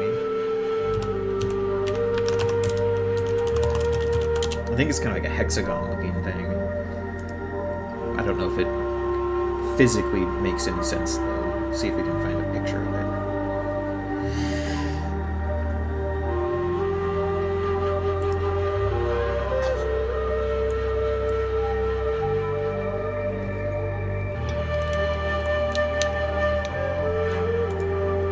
They probably show it during the Clone Wars. Here's that. Looks like a Fantasy Flight picture. Fantasy Flight games. This is an interior of the TX-130.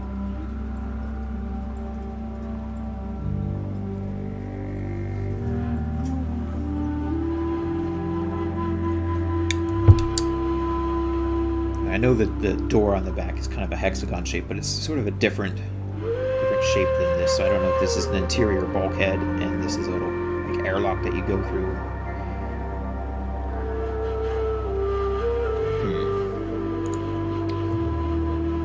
Where, oh,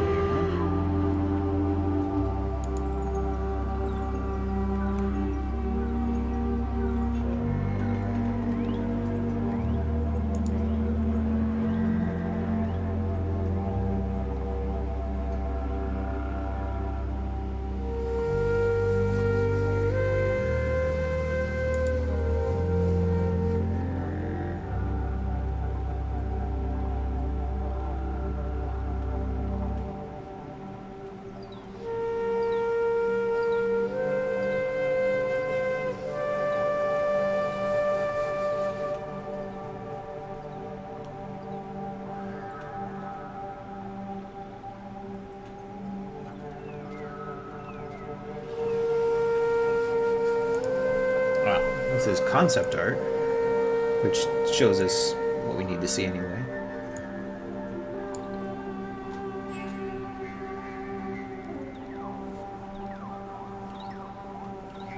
I don't know how this hatch physically works, but it's essentially what the vehicle has.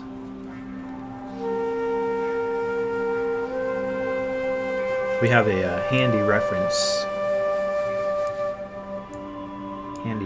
tank here in our scene. This is from the Battlefront game, which is, the hatch is pretty much the same thing. This has like problems.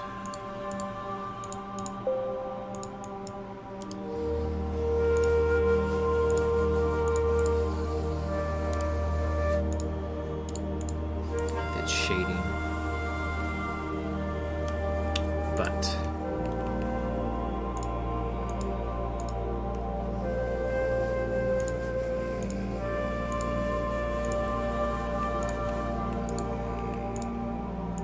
why does it look like this? There we go. It's a little better. So we'll probably end up doing something fairly similar. These almost look like doors that swing out like a half track, except for the round piece in the middle, which is a handle that you, I guess, turn or pull on. I can also see these swinging up,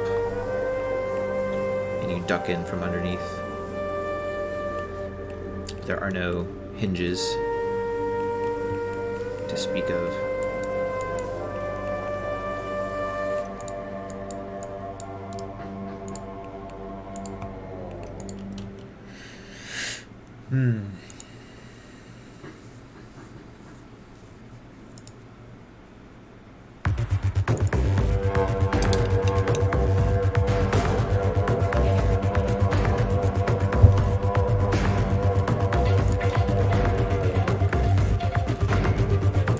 Let's get this detail in there real quick so we have so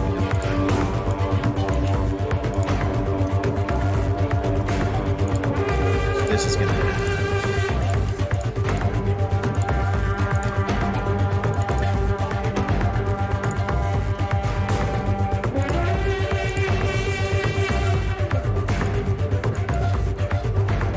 some components coming out like that.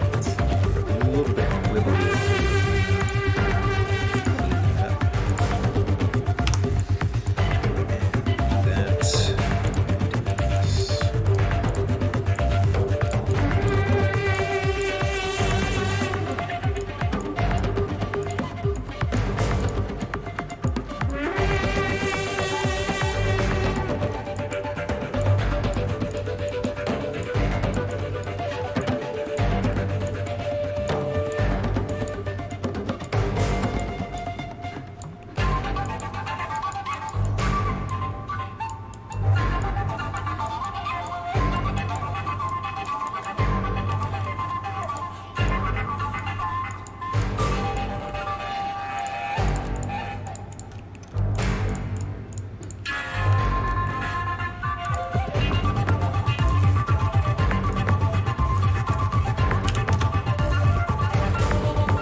Okay, we'll try that balance.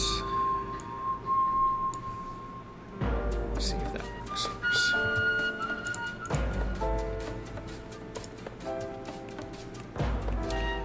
Oh, hello, Arvis. How's it going? Welcome. How's your day been? Arvis is our resident Republic aficionado right now.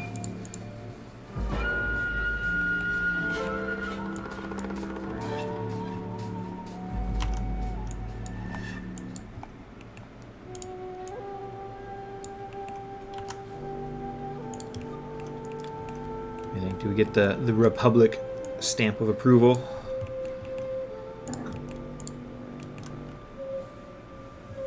Can I help you? Can I help you?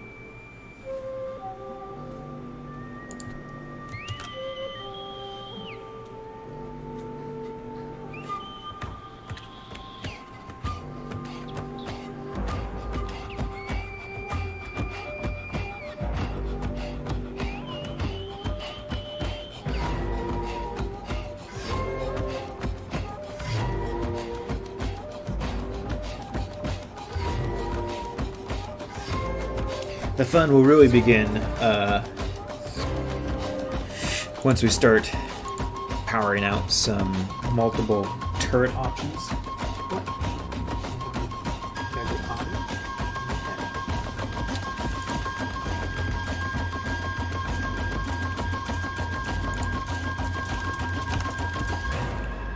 You evacuated from the hurricane. Oh boy. Hopefully it's a nice hotel room. Sounds rough. Did you take your computer with you, or are you on your phone for a few days?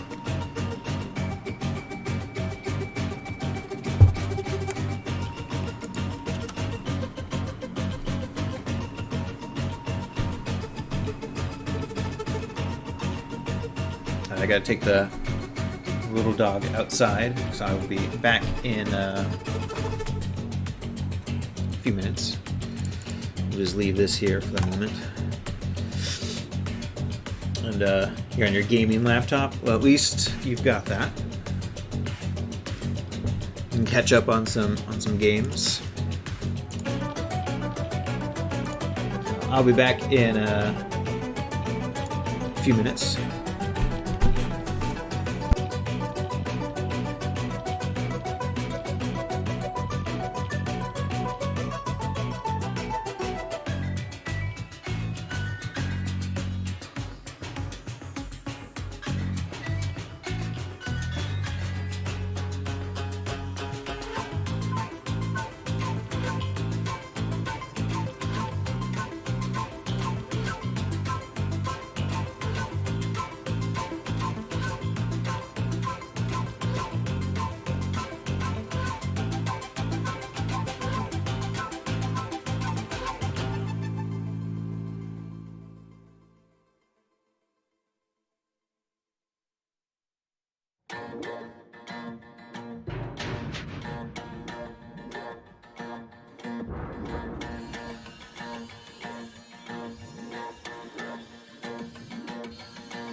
It begins to rain outside.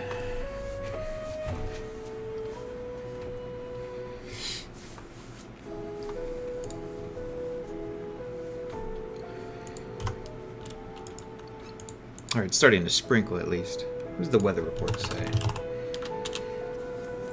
just says cloudy. It says rain on Thursday. We're getting rain today too.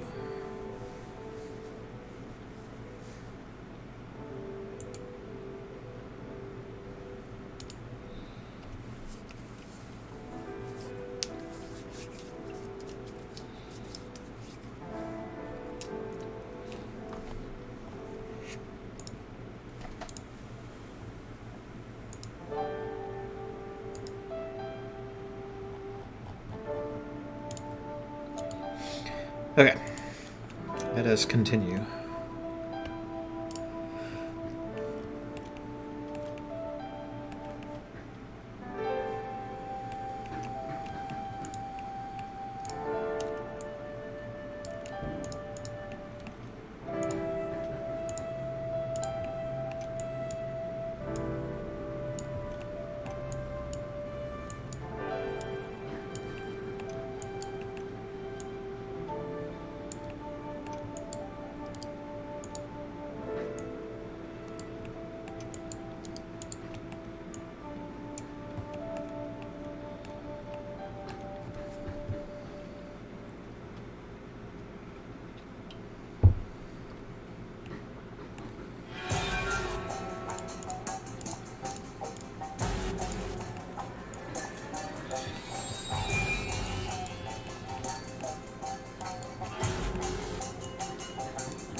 We'll clean all this up later. just sort of placeholder for now.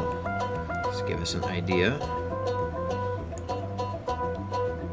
the kind of room we have to work in.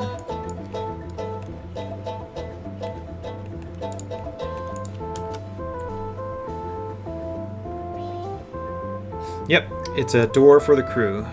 We want everything to make physical sense, so there needs to be a way for the crew to get inside, and this is pretty much the only place that makes sense to put a door.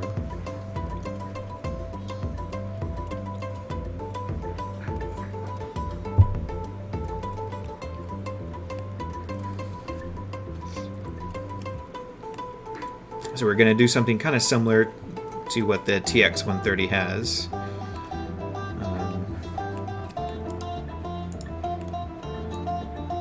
So that we have a bit of some design motifs shared between the two vehicles, since they're both Republic.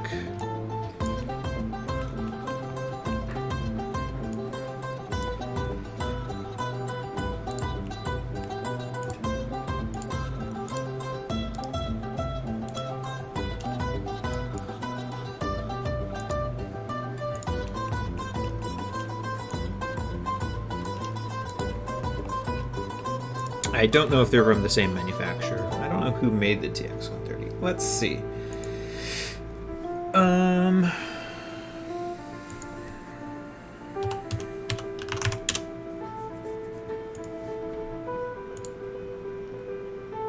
Rothana Heavy Engineering.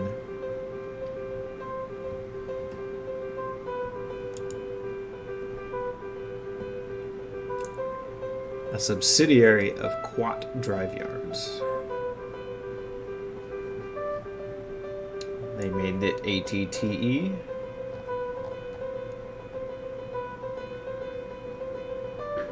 Is there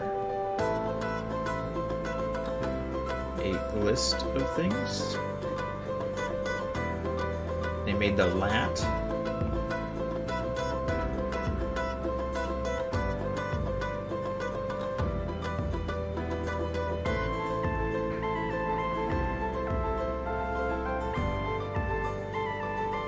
So I don't know if this is same manufacturer or not.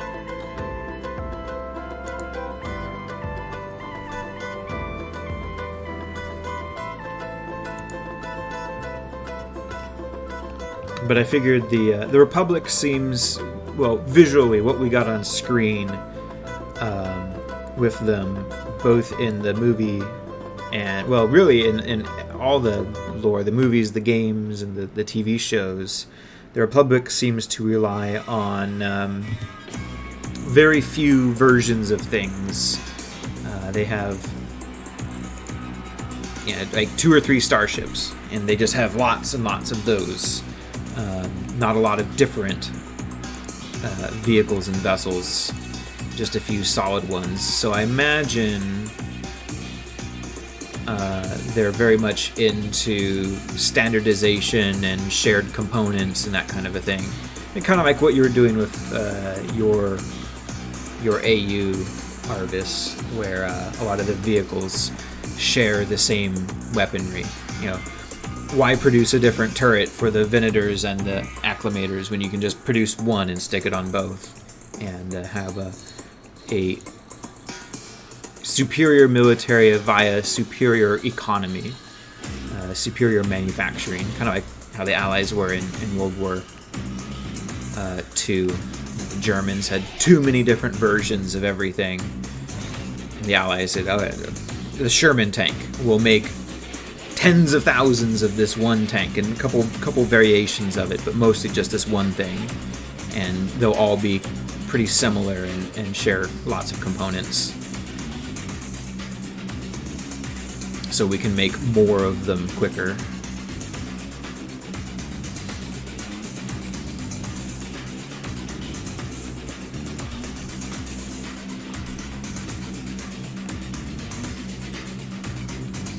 I don't know if I want to do an inset here.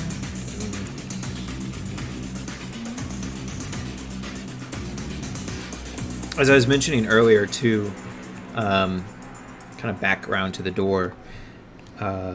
I wanted to make sure that stuff like the door makes sense, more or less. It doesn't have to be perfect, but I want the vehicle to make physical sense in case I ever go back to it in the future and do like an upscaled version, upscaled in terms of like detail and functionality, and like fill out and do the cockpit, do an actual physical space in the cockpit, in case the vehicle is ever used in something like Unreal Engine and you can like, open the door and get inside and sit down in a seat or whatever. So we want to make sure our hatch makes sense.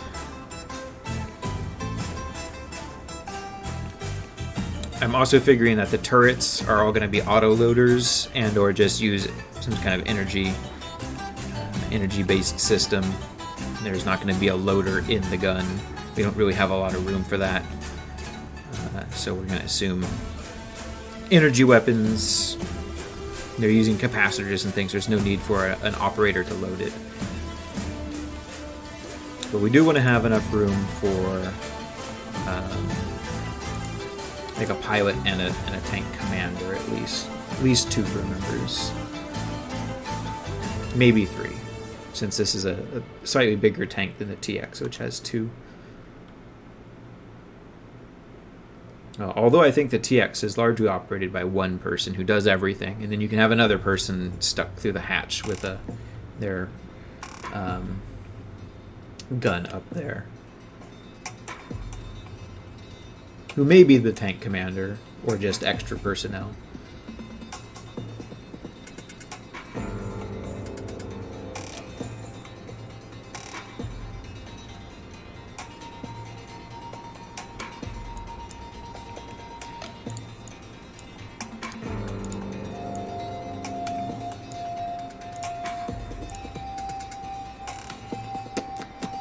Okay. No, not you.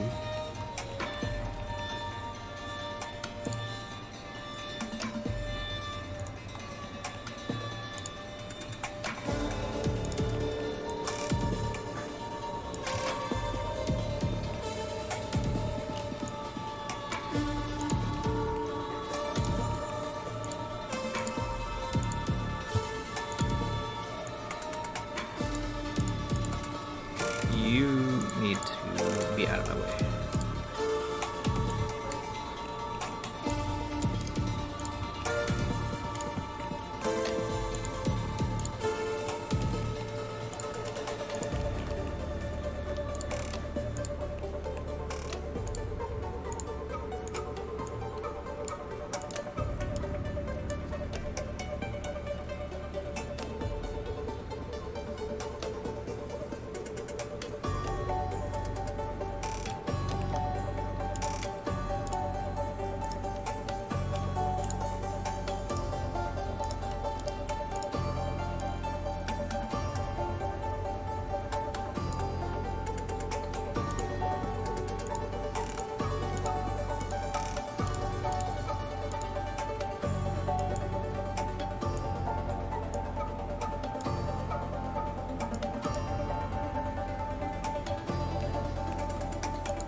then we'll cut out a door-shaped hole in the back hall here, so we don't get as much bleed through.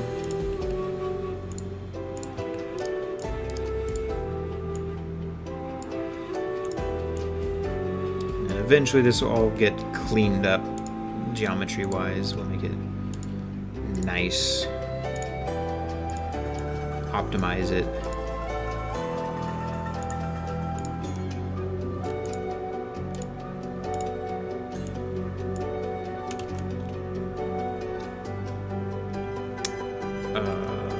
This is gonna be tricky, maybe.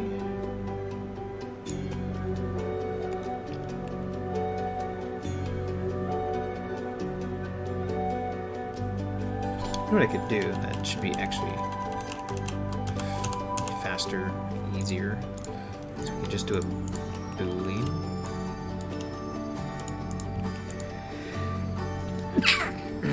Excuse me. In which what we need to do for that,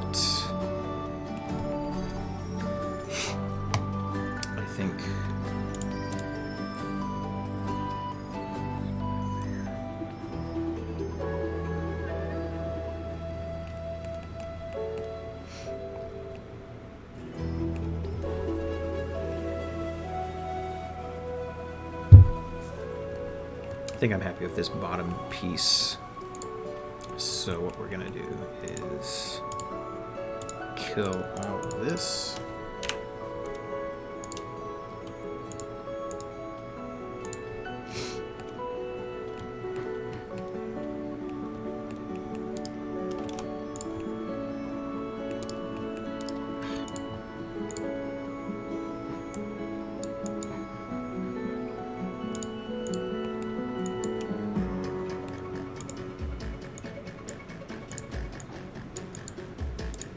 Clean up that a bit.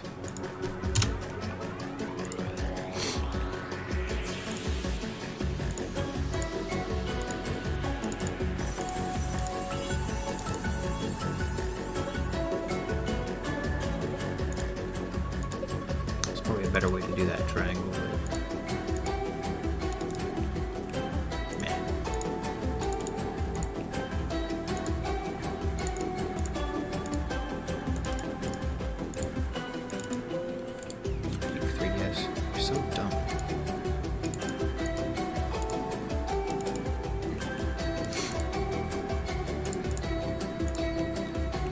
It's going to make it kind of awkward for us to do things on the bottom.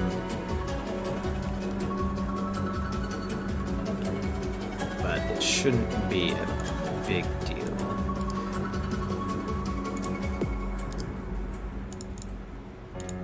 Actually, we don't really care because all we're after is this rear face on both of these.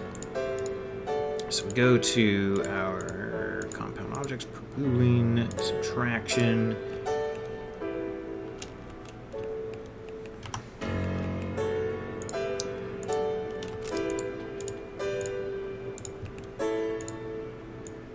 Bring this in a bit.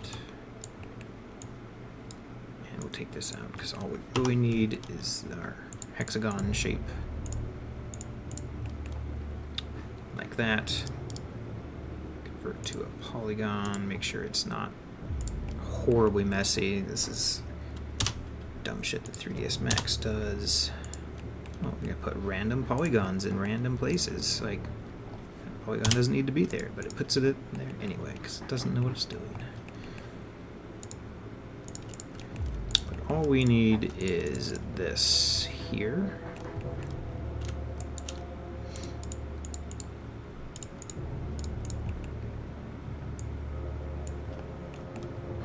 To stick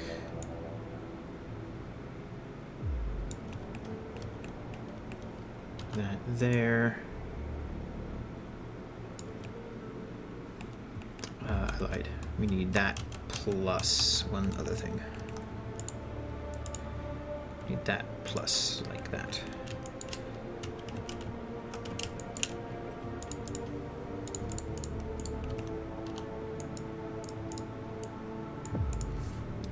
get rid of that.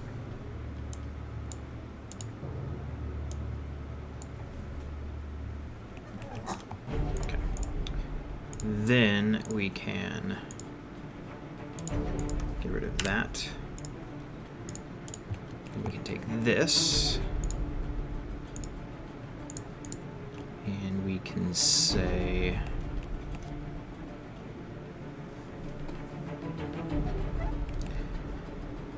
we also need stuff along here.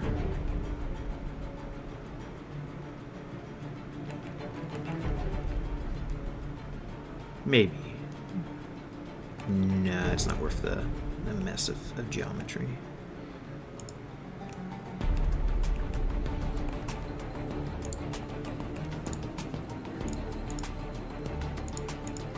So we go into here and we're going to say, I want this. But we do need the hole for the door.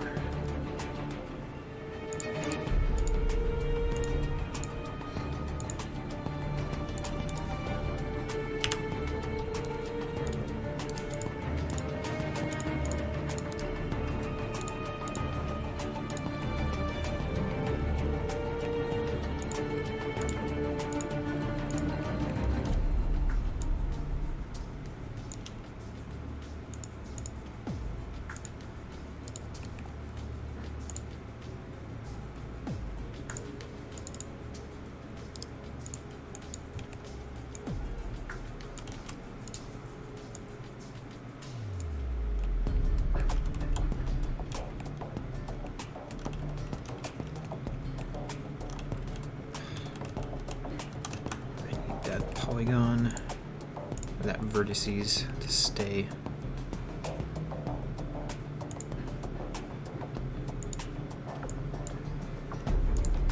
Just do a thing like that.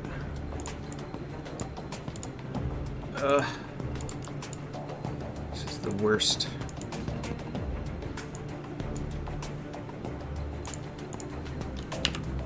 Okay. You hide. Back to this.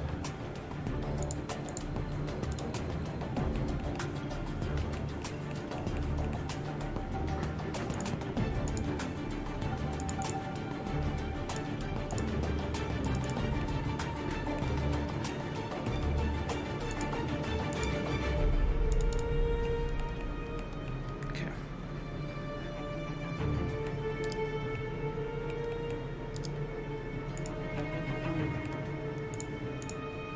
And we'll cut out that bottom piece a bit later.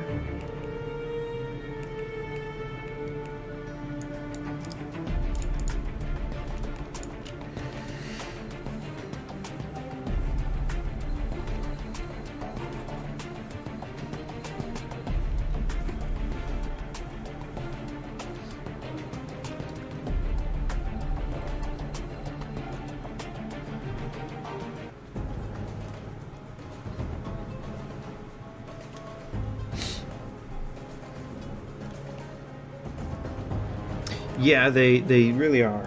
What?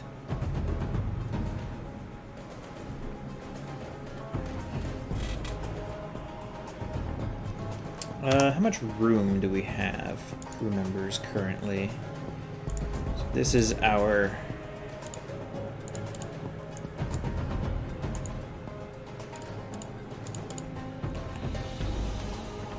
one pilot so far. He can actually sit farther forward.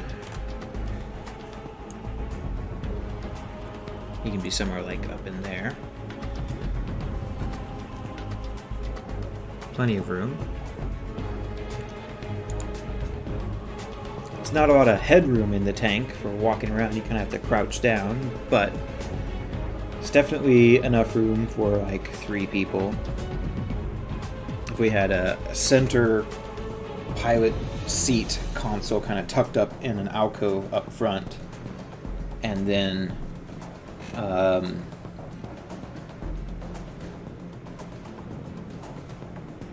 some kind of chairs or consoles to the side. I'll look at that in a second after this was so needy.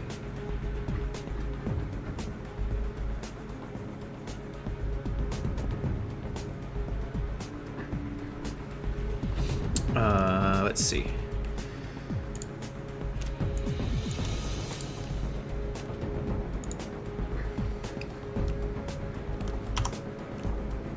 Yeah, we got room for sure for additional side consoles if we wanted to. That might be a little bit. How much room do we have? Oh yeah, plenty of room. And they can even sit a little farther back.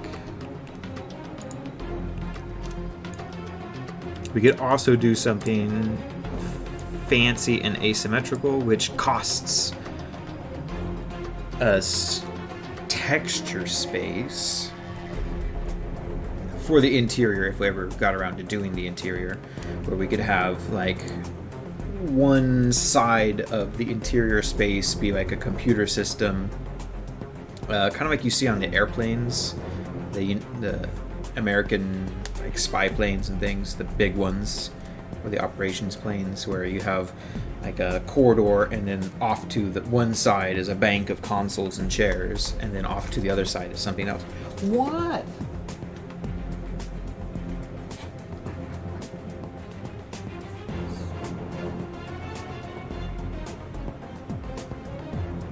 You can't go out and wait. You gotta wait a couple of weeks.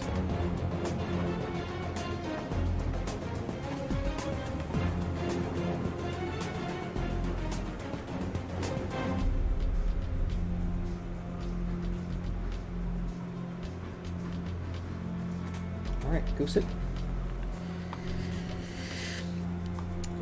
So we could do like an equipment rack on one side and then computer consoles on another, and change the orientation of how the crew sits. I don't know if that's going to work, but that's one idea.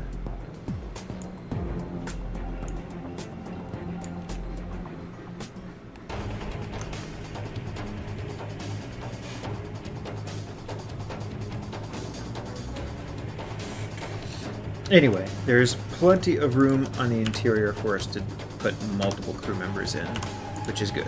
It's what we wanted, so.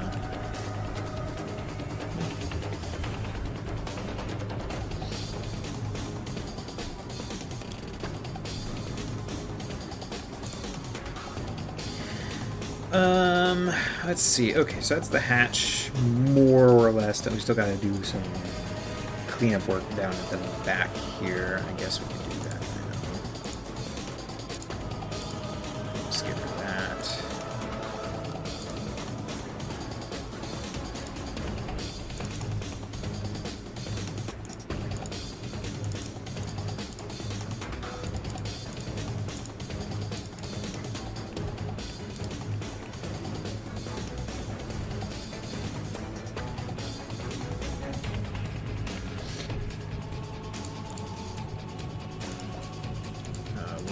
This. That's that.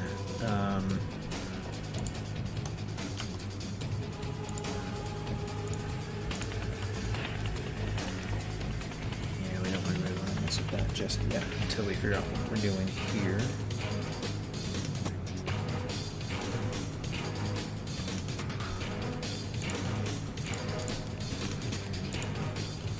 Alright, let's play around with this gun turret a bit.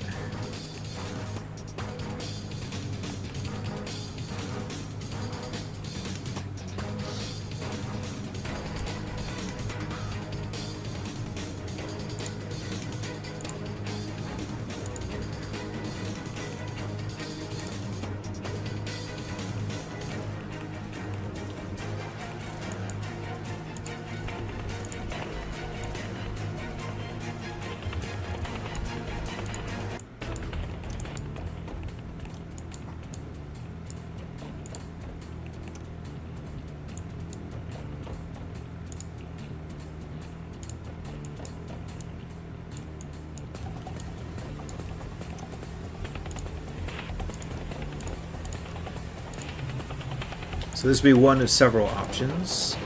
The tank is going pretty smoothly, or this main hall is going pretty smoothly in terms of like how long we're spending working on it. Still got a bit more stuff to do, but I think we're on schedule for being able to do like 4, maybe 5 different turret types. Because the idea was, since this is kind of a smaller vehicle than we normally do for the Patreon, that I'd include multiple modular options for it.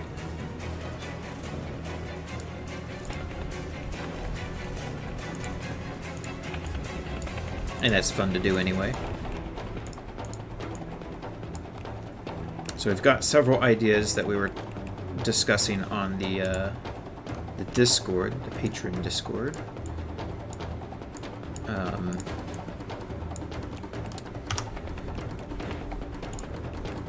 So this is kind of the default gun that the concept art has. I mean, this was sort of just a quick mock-up. The barrel would change maybe.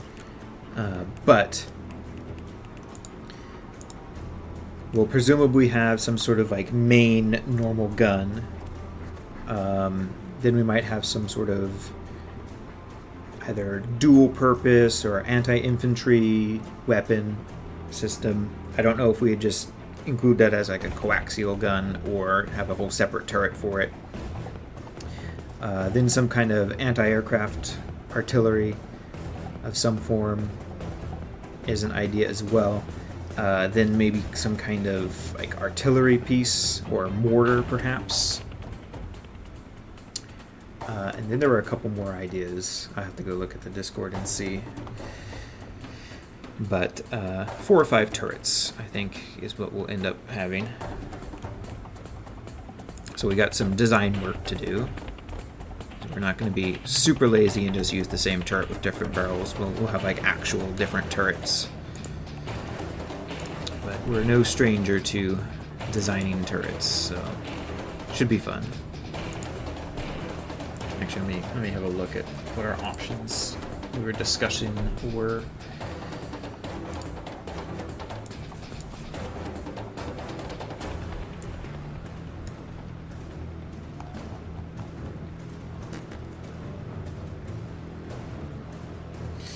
Default cannon, anti-aircraft, anti-personnel, like a heavy cannon, missile launchers, artillery of some form.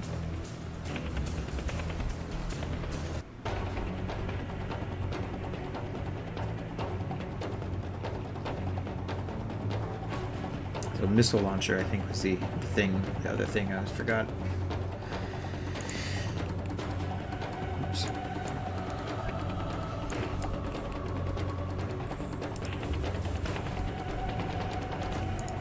Which I'm not sure how we'd approach the artillery just yet.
Hello, 3DS, please don't ever do that. So an annoying thing 3DS Max does is when you, sometimes, not always, when you go to click on the gizmo to drag something, it will select an object that is like underneath what you're trying to select or what you already have selected. I wish it would not do that. There might be a setting for it somewhere, but it is very annoying. It doesn't come up like too often, it's just when it does, it's a pain.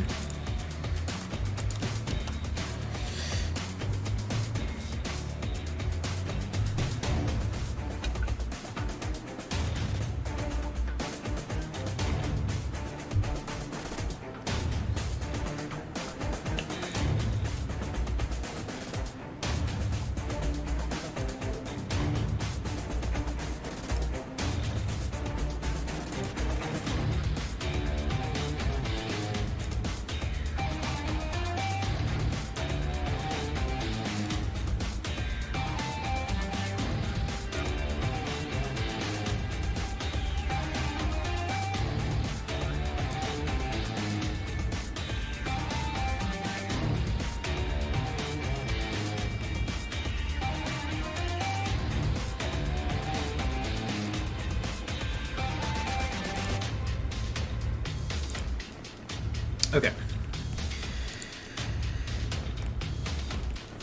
What's next? Probably figure out how the barrel integrates into the turret itself.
a rotation rotation gizmo for it at some point here. It's got to, again, make physical sense. So any rotation that we have, it needs to clear all the other physical objects so it doesn't hit anything or scrape against anything. It's got to make sense.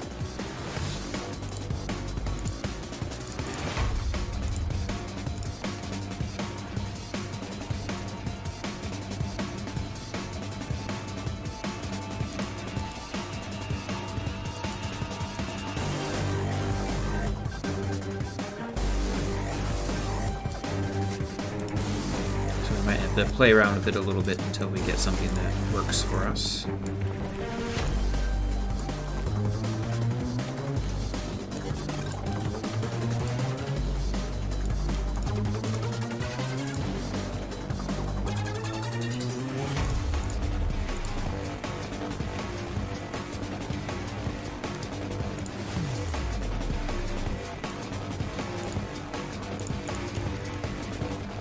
The original design had like a bit of a hood on it. So we might try doing something like that. Steal something like this to see if that idea works for us or not.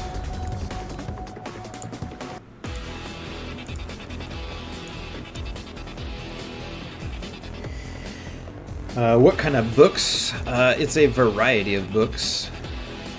Oh, this thing looks like shit.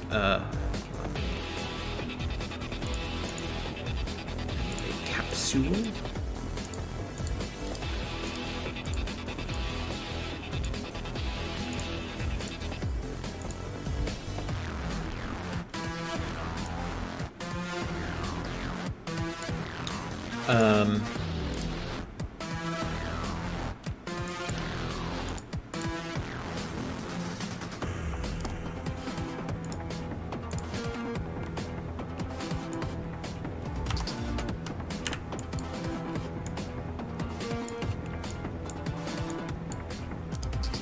One second.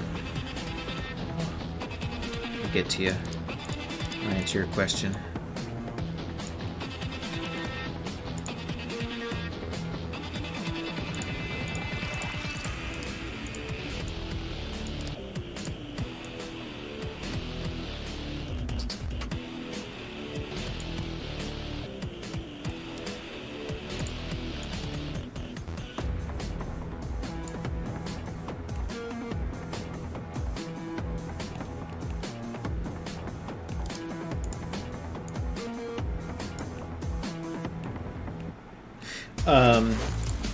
It's a variety of books.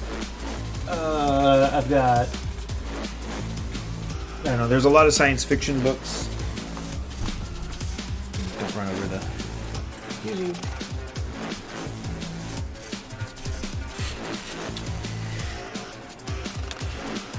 I don't know, I've got a lot of science fiction novels of various types. Dune, Mass Effect, a lot of stuff by Asimov. I don't know if you can hear me. I'm talking away from the thing. Dan Simmons. That's mostly all science fiction novels up there behind Baphomet.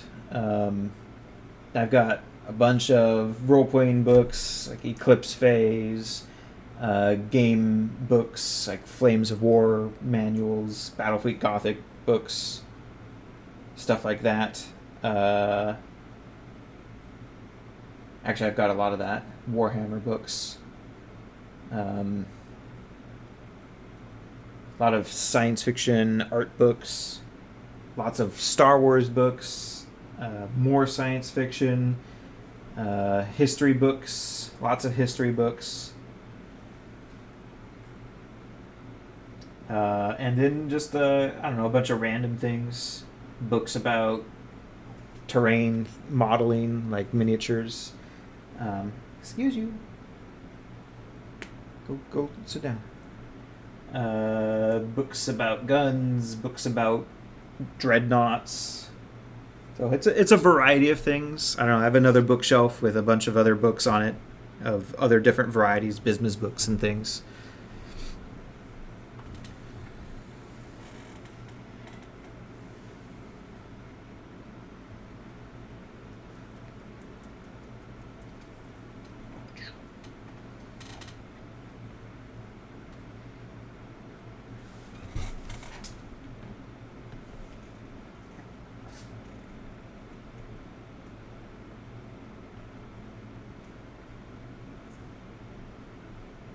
A lot of books I've read, and a lot of them I have not yet.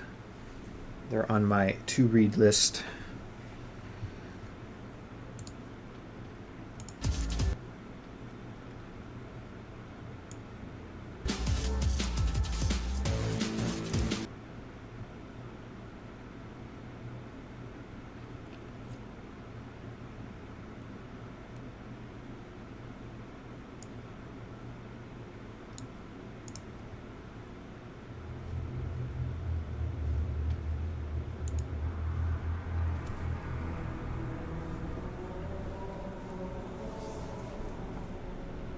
Yeah, the art books are super fun. I'm a very visual person, which I guess is why I do visual arts. But yeah, art books have always appealed to me a lot. And the game ones are always super interesting too. The art book for the art of Jedi Fallen Order is a really good book. I recommend it. Lots of really neat stuff in here for as far as the game art goes, you know, like Vader's Fortress. I don't know if you can see any of that or not. I'm very small, but yeah, just absolutely stuffed. Definitely recommend this one. This one here. I'm a little behind. Yeah.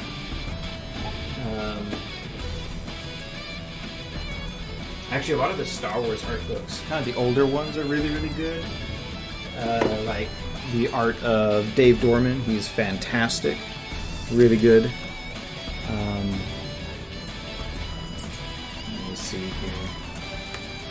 Oh yeah, here we have Freedom Nad. I really should make it bigger.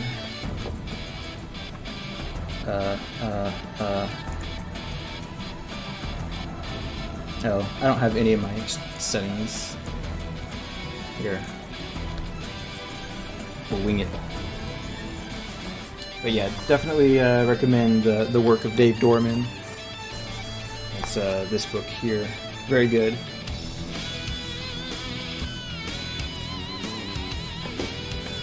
I have a bunch more art books for Star Wars. I don't know where they are. They're probably around another bookshelf. Oh, the Brothers Hildebrand, they're really good. These guys here also recommend.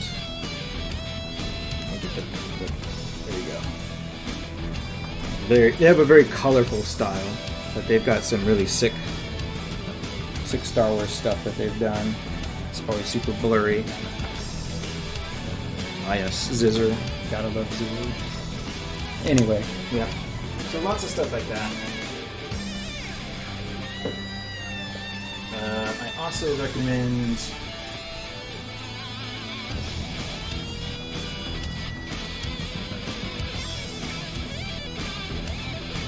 I have another one somewhere.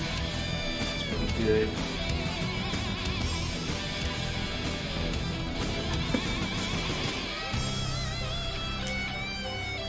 It's Halo. The Halo books are good for art, I think.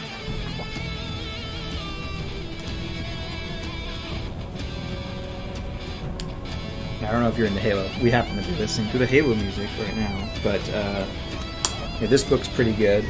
Lots of neat concept art in there.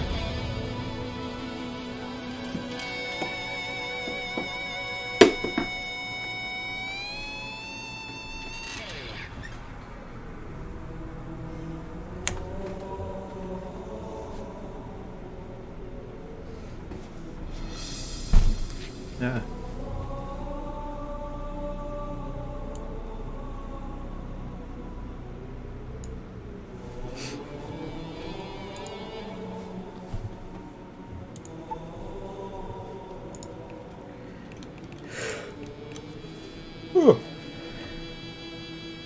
Halo Warships book is awesome. Is that like one of the cross section ones? Because I know they have one like that.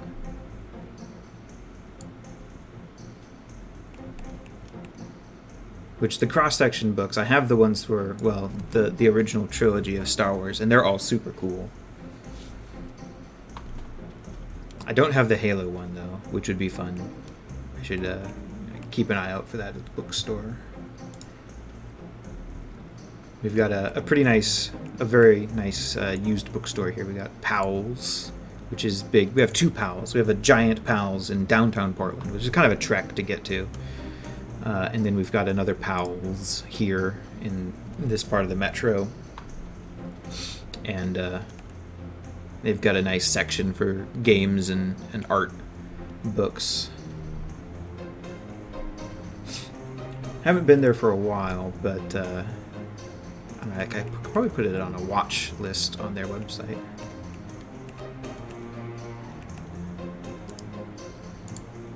Because that is a neat book I've been wanting to get for a long time.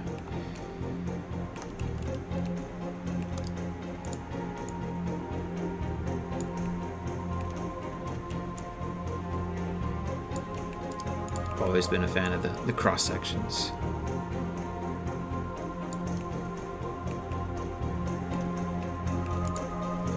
Do we even want to do this? I don't hate it. But can we make it look nice up front, which is what matters.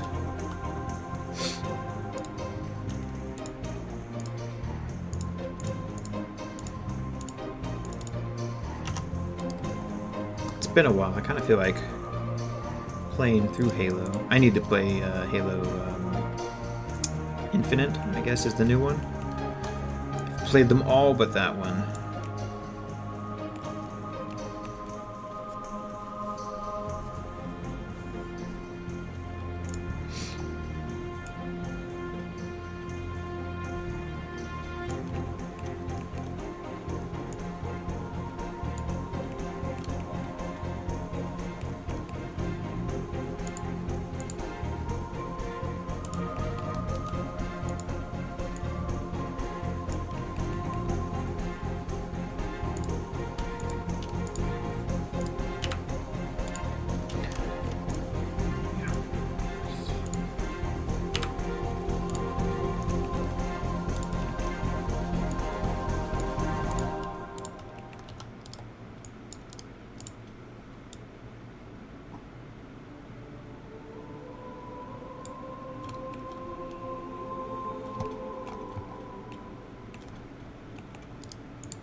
In a few minutes here,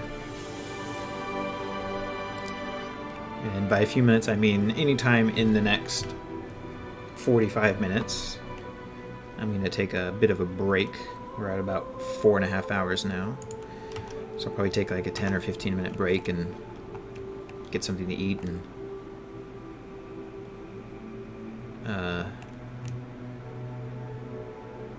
chill out for a minute. Reset.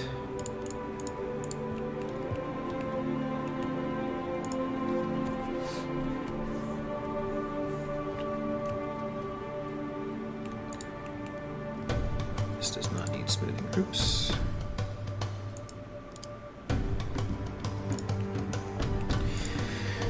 Okay, let's see. Yes, our turret ring is kind of out of place now, so we might push this back a bit so it's not. It's a bit of an issue. How do we want to tackle that?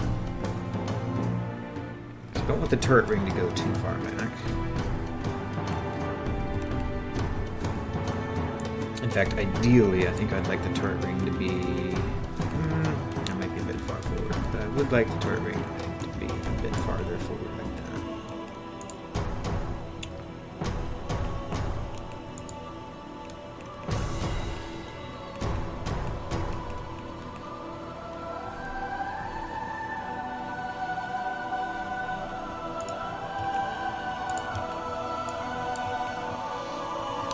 push some of this out like so.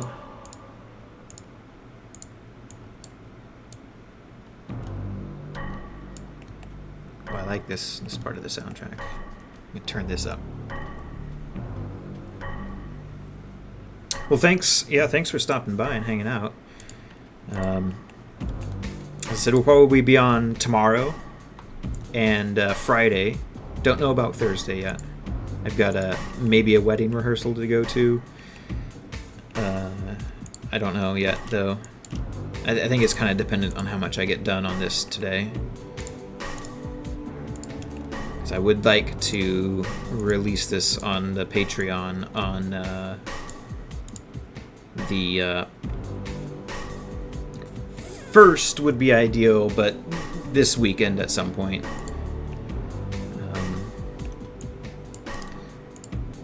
So depending on how much progress we make today and Thursday, yeah, just today really, today and Wednesday. That's how days work.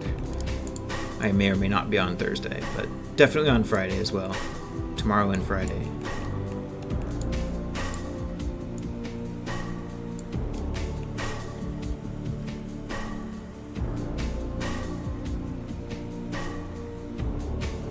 I hadn't planned on doing a top hatch on the turret. We could. There isn't really enough space to have someone in the turret, so I figured that if there's no one in the turret, it's all automated, or doesn't even have a loader mechanism. It might just be entirely energy based. At least this turret. The heavier, bigger turret might have enough room for an operator in it of some kind, but on this one we don't really have enough room.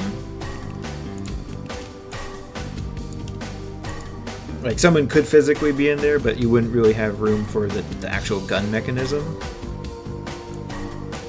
Like, their feet are getting pretty close to the bottom there.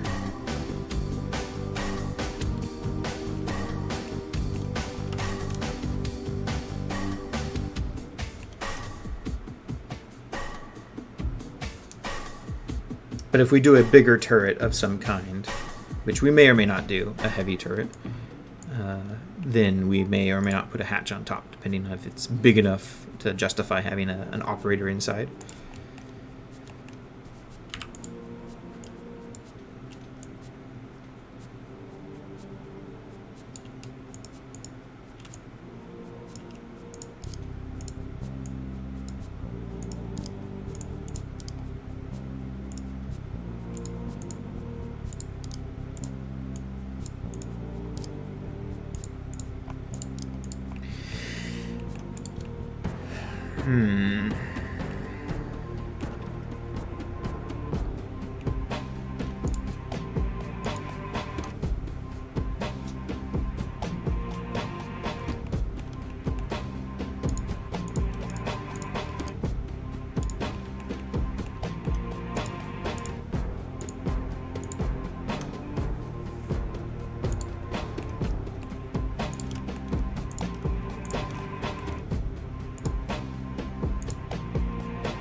I like this one too.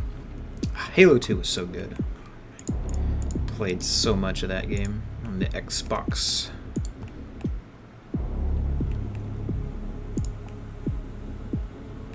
Back when console games were good. I'm sure there are good console games now, but because they all come out on PC, for the most part, it's tough competition with a superior platform. And they just aren't as unique and boundary pushing as they once were. Like the original Xbox, everything was so neat and unique. Bloodwake, game about being a pirate with speedboats and torpedoes and water physics and all that kind of stuff. Nothing like that had existed before. Halo, Brute Force, Morrowind. Stuff was new and exciting and pushed the boundaries of what could be done.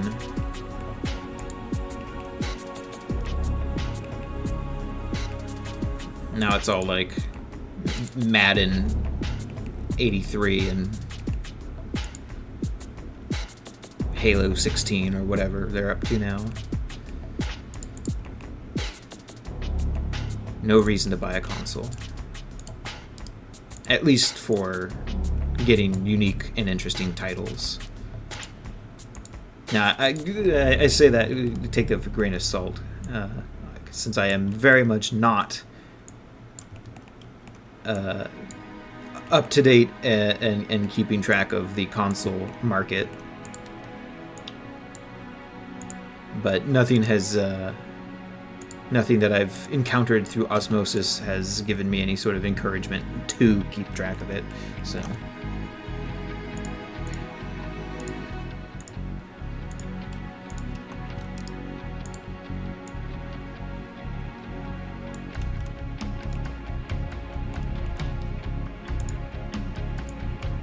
that's my random console rant.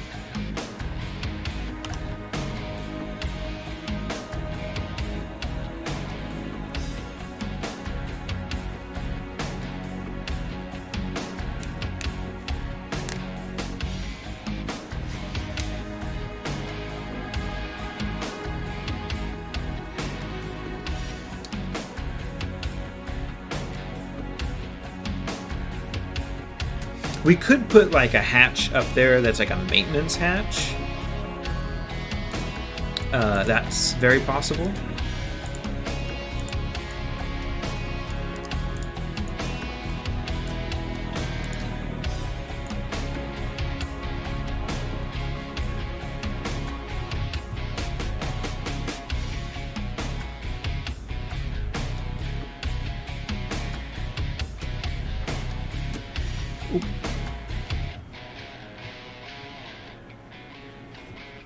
I didn't really have a plan for this turret going into it.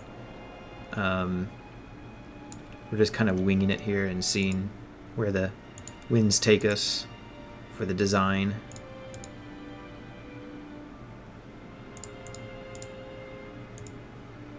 Now, why don't you... Oh, because you changed. There you go. So we're just fooling around here.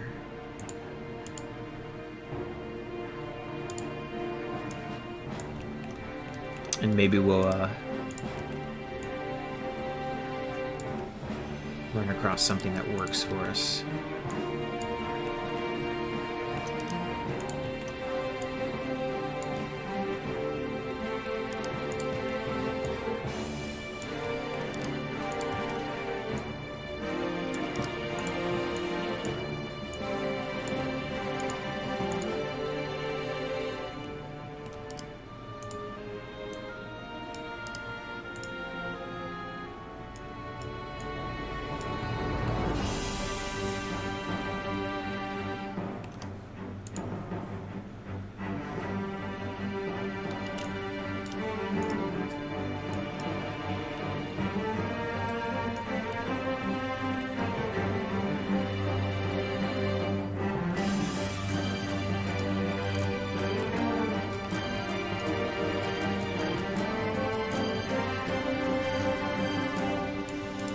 not sure how much we want it to elevate. Let's have a look at that real quick.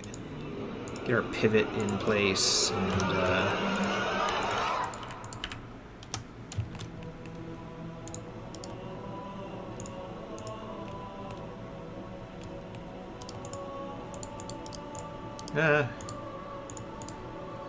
what do you... Why? Why are you selected? Why can't I unselect you?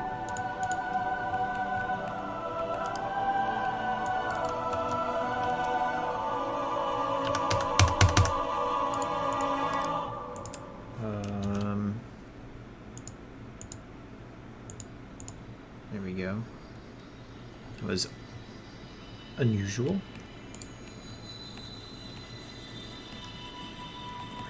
Part of our thing disappeared. There we go.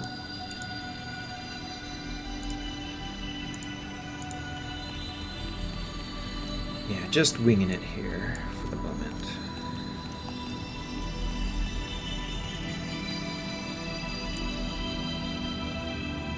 This was already on it. Not really sure how much rotation we need on this.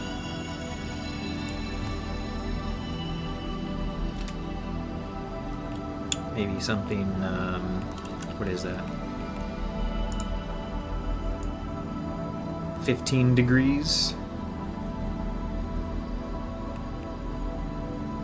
It's a heavier tank, so presumably it's not going to need extreme elevation and depression on the turret because it's not going to be doing crazy fast maneuvers. It's going to be, it's like a main battle tank. It gets into position.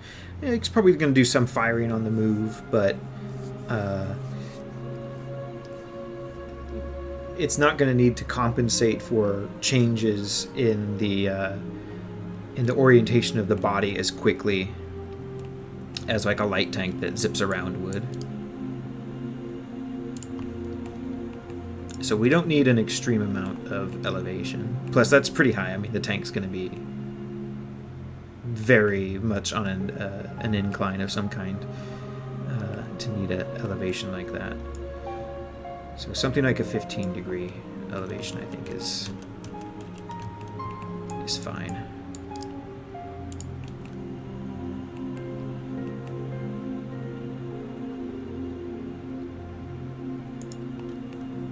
$17.93. I don't know that. What do you mean?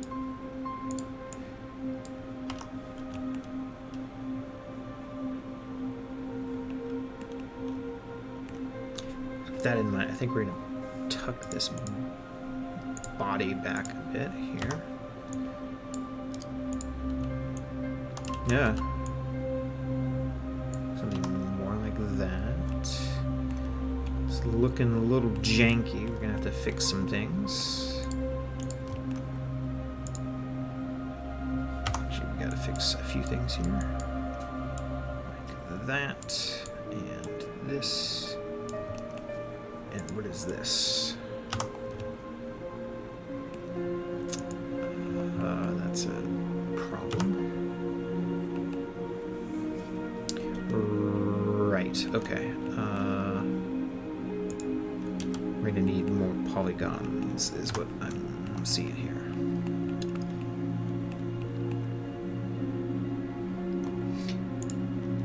Okay, or not.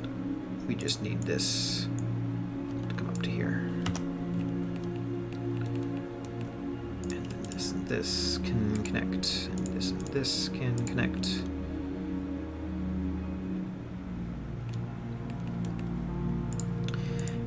Take this.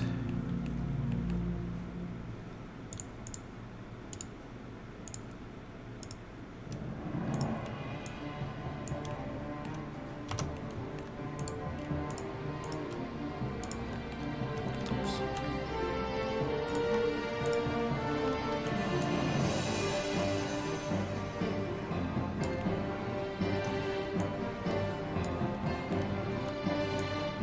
A little bit of cheating's okay.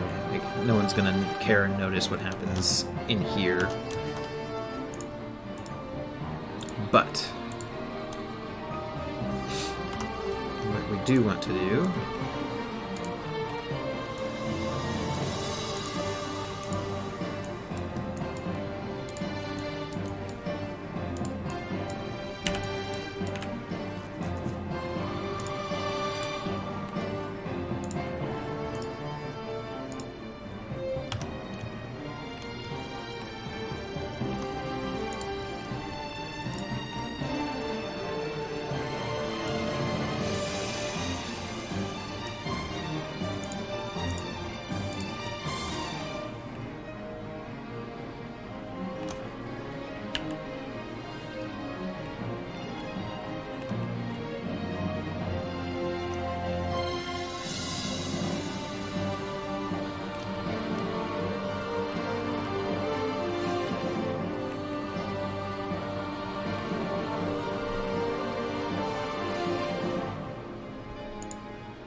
orange.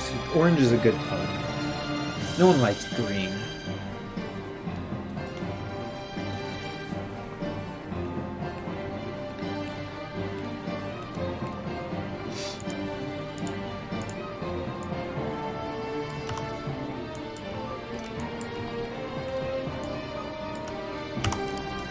Orange is easier on the eyes as well. Soothing, warm color.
AA turrets, yes.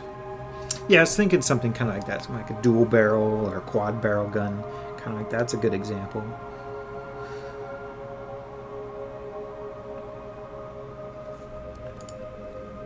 We could do that silly thing where they have the exposed gunner on top. Of course, that would require me to have a clone trooper model, but that'd be kind of funny, I think. Like they have with the ATTE.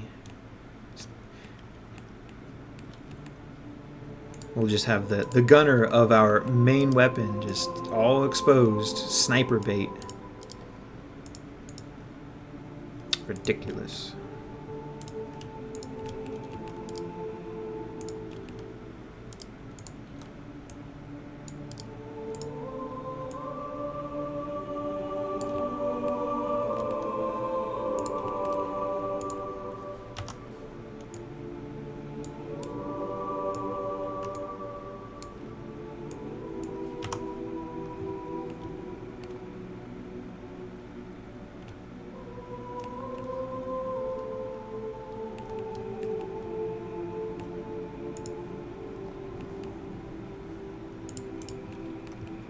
I don't know if I like this this thing on top. Like, I don't hate it or anything, but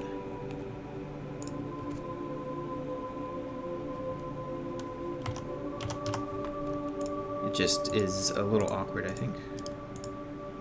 And we can always sort of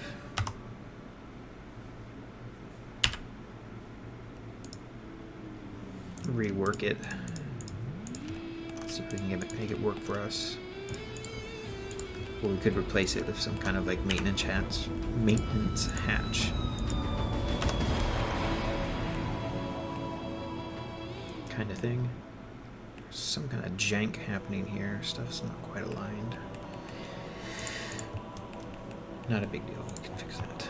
We can fix it. I think if we moved it down a bit, it might work for us a bit better.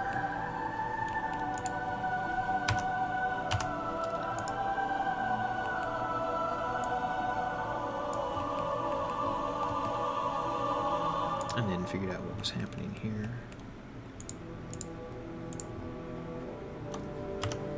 So one of these things is not like the others, so they say.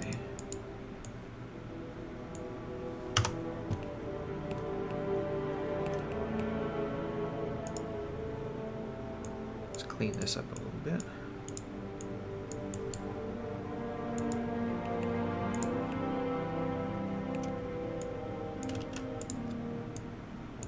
We don't need a bunch of that.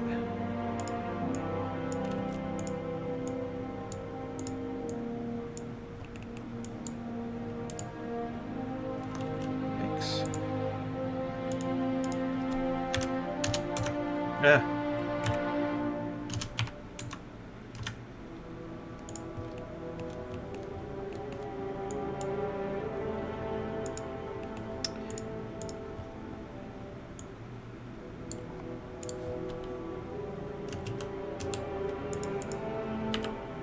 Oops. You know what? Just delete that. Thank you. Might it work on that side, or did it? Didn't. Okay. It's my own sloppiness.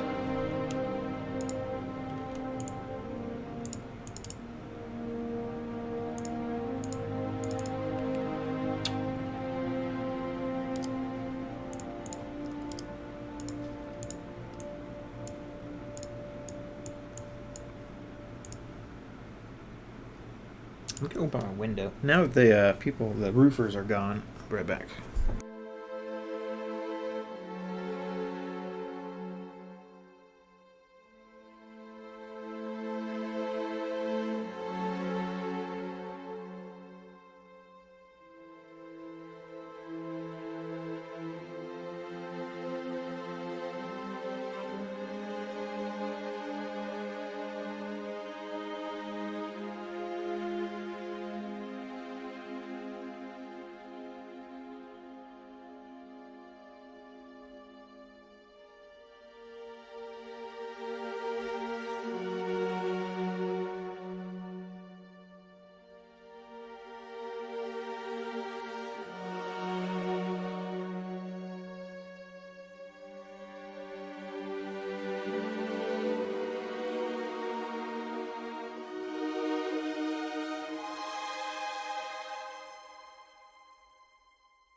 Wasn't muted. I closed my window because the roofers, which are like 50 feet behind this wall, working on the neighbor's house, because there's no goddamn space between houses in this country.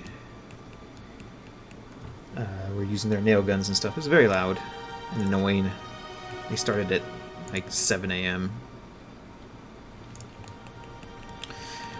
But anyway, long story short, they're gone for the day or out on lunch or something, so open up the window, get some fresh air.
I like this better now, but it needs some adjustments. So, adjustment number 1. I think this is a good size and place for it. So we're going to do this, and we're going to bring this down here. And in fact, I think what we're going to do is do our favorite little Boolean trick, which is to say go into compound objects Boolean and delete and convert back to a polygon and delete that and that, and then remake this front face and then delete this back. Nice. And then it looks pretty good.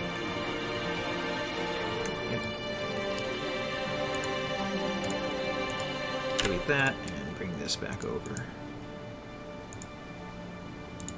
Boop.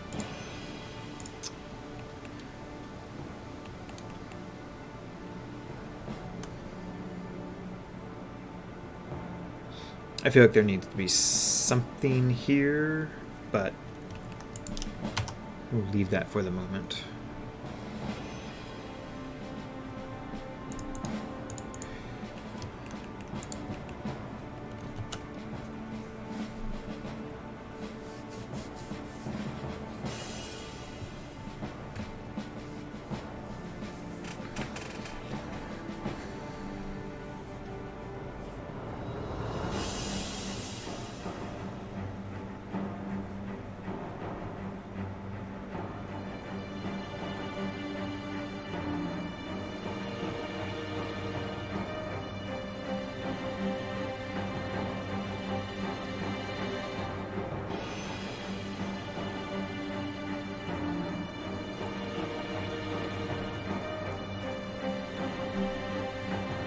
Sensor, scope, antenna.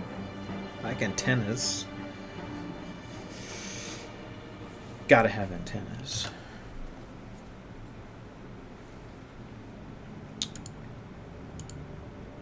And there's a precedent for antennas as well.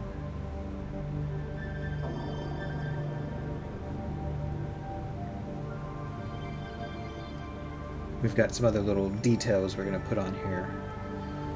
But antennas, we need antennas. Yes. If it doesn't have an antenna, I cannot release it to the public. That's a fact.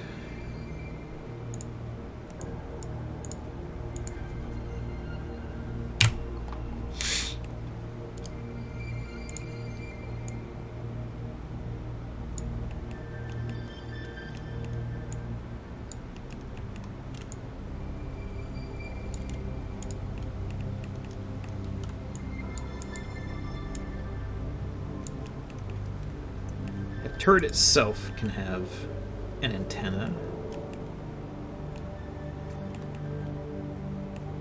or we could have antennas on the tank. Might be kind of nice to put something in this space here, because I don't really have any plans for this space just yet. But this is a big flat surface, kind of needs something. It doesn't have to have anything, but I feel like we need something in here. So and then we might put some additional details up on this turret. I've got some thoughts.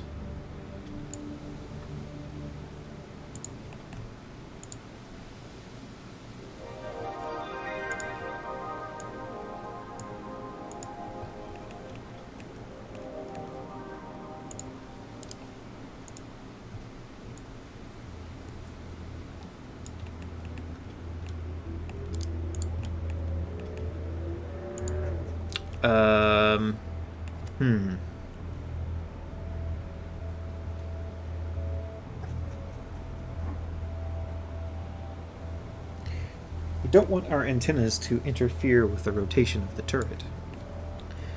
That's important.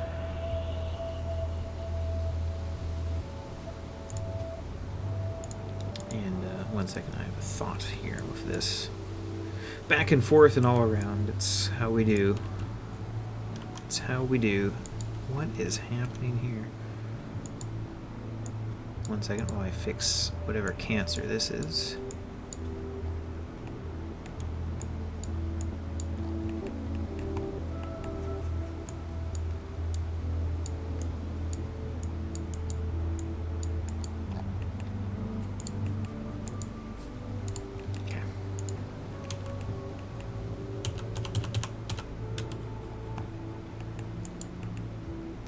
Then I had a thought. Let me just pursue this real quick.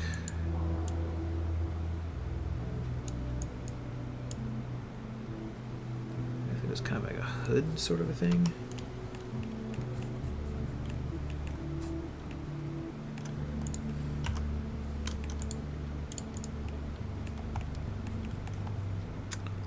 I'll bother with that for a minute. Okay. So antenna, we don't want it to interfere with the rotation of the turret, because that would be dumb. Ideally, the antenna would be flexible, and when the turret hit, it would just brush it out of the way. But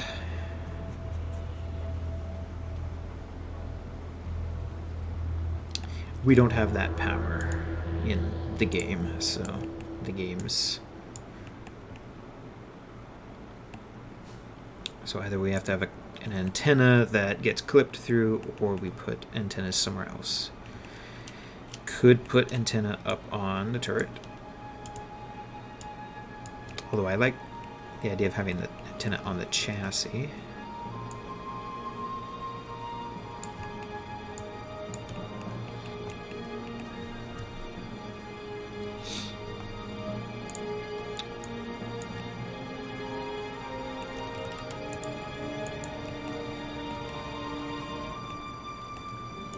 We have it on a module sticking off the side. Give it a little rotation.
Something along that line.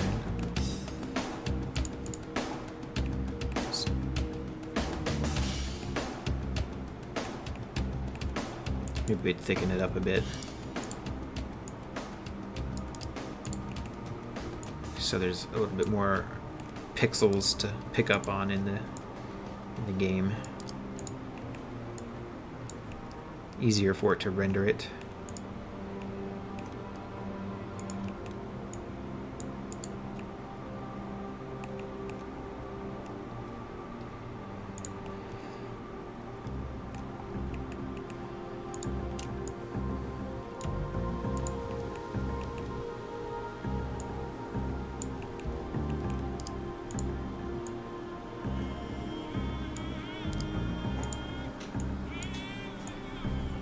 I will return in a few minutes.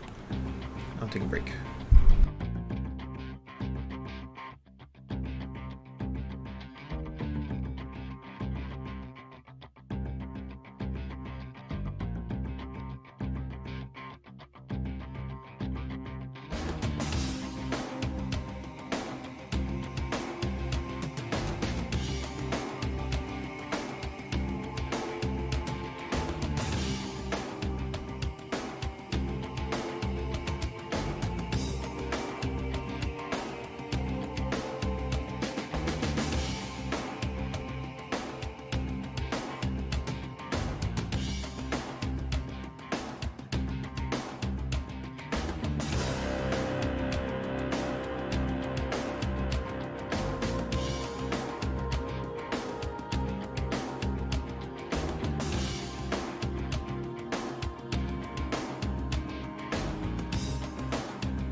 Okay, now I'm back.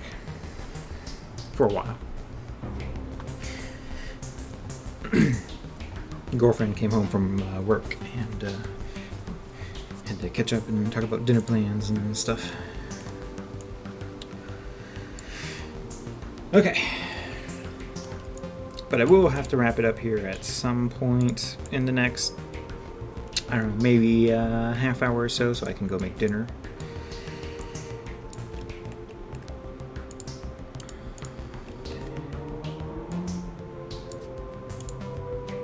Dinner's gonna take about 45 minutes to make.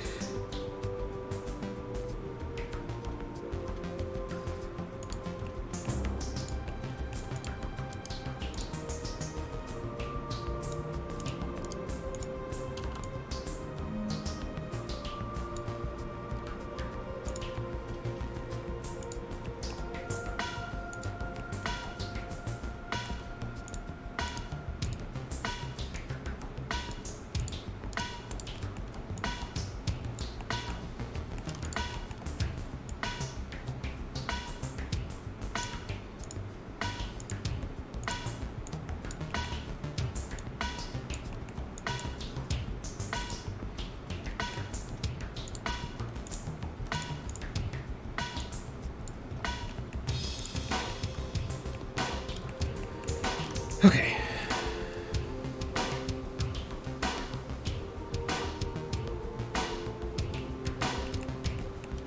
Where were we?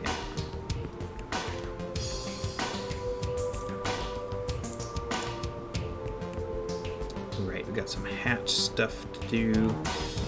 Just that. And we need some kind of a detail in this area here.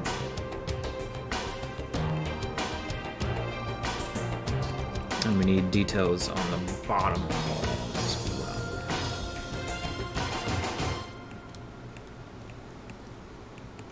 You know what? I think we are just going to remove that.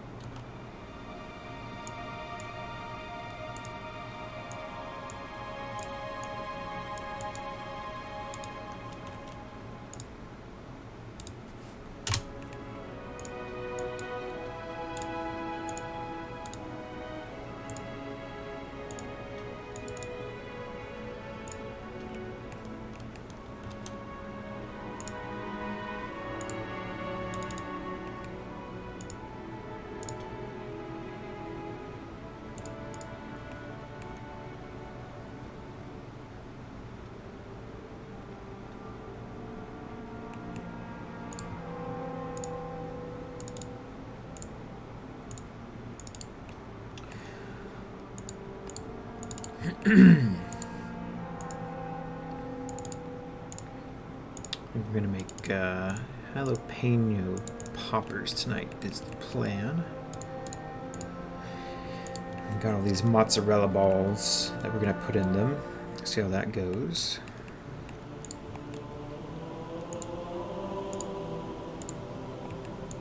Should be good.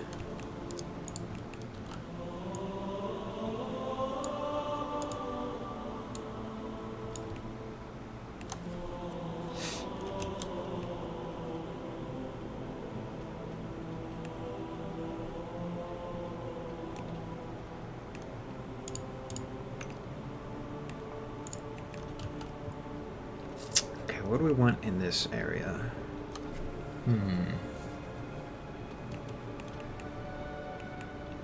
That's the question. This doesn't need to be there. This can go here. Yeah. And we need a piece for here. Piece of face.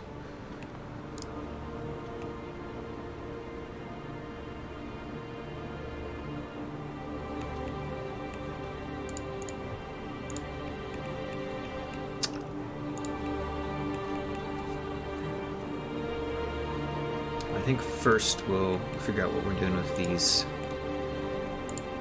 kind of grills. I imagine this is part of the engine assembly, the repulsor lifts. Either probably heat sinks.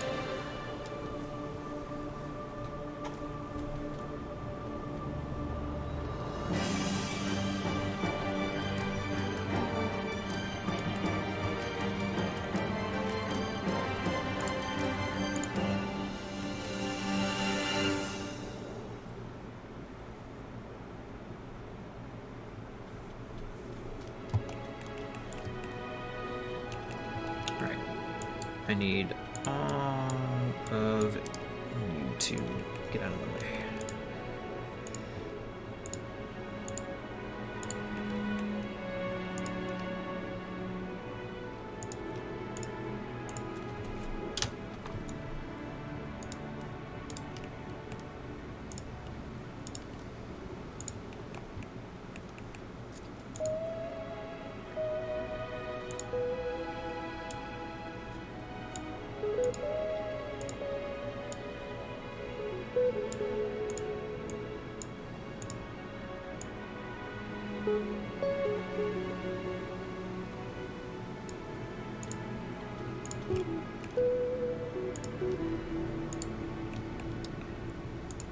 Then this down here, somewhere a bit like that. Want them to be? Yeah. Thank you for the follow. I appreciate it. Welcome.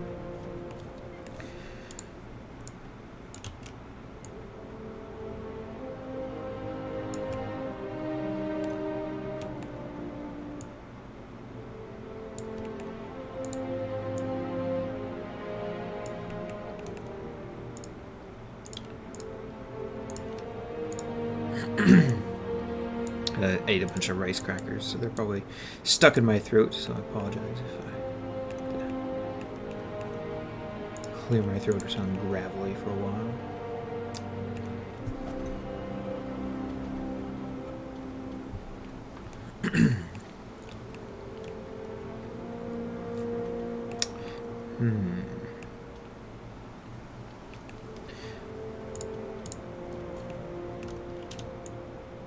Oops, not that one.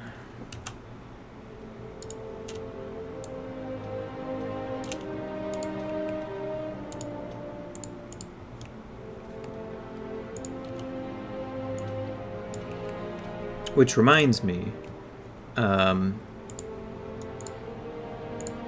anyone who's just joining us, I am working on... that'll work. I'm working on a Republic fighter tank. A Republic is in Star Wars, Clone Wars era tank. It's intended to be a game asset, so we're gonna optimize it and texture it, so it'll be usable in a variety of games like Empire at War or Unreal Engine games. I'll do all the textures in PBR with metalness and roughness textures, so it'll look real snazzy. That was an interesting noise. Oh, it's a new Metroid soundtrack. Okay, getting tired here, losing my focus. If you're and this model is intended for release on my Patreon. So every month I make a model, texture it up, optimize it, get it ready for use in games, and then release it to the patrons. If you're interested in a monthly model like that, it's usually a starship. This month we're doing a ground vehicle. There's my Patreon. Do encourage you to check it out. I don't really post a whole lot of stuff there that isn't like releasing models yet. I need to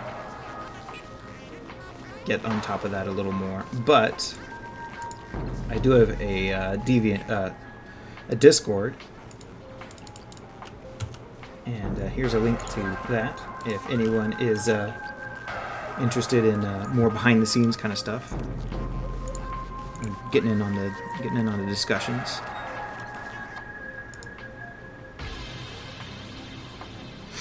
This model will be finished and released on Patreon first week of September. I'm hoping like this upcoming weekend to release it. We'll see how far we do. I should have it done in the next few days. I'll be streaming tomorrow. Should have the mesh for the main hall all done tomorrow and optimized. And then we're going to make a few more turrets for it, like an anti-aircraft turret and an artillery turret, and just a variety of different modular options. And then I may not be back on Thursday, but I will be back online streaming on Friday. And hopefully, if everything goes well and smoothly, we'll be doing the texturing on Friday and have it all complete and done. That's the goal. So we'll see what happens with that.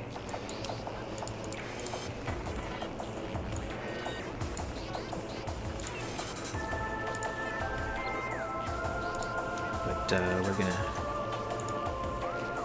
put this all. Oh my god! This all aligned here. So far, the mesh is going pretty smoothly. We've gotten a lot done today. We started essentially from nothing. I just had a little quick and dirty mock-up that we started with. And so far, it's turning out pretty well. We've got a bit more work to do, detailing on the bottom of the hall and on the back here. But so far, I'm pretty pleased with how things are turning out. It's hard to tell sometimes with these projects. Sometimes you look at something and go, oh, that's going to be super quick and easy to do, and then you end up banging your head against the wall for hours getting nothing done. But I think in this case, we're doing pretty good.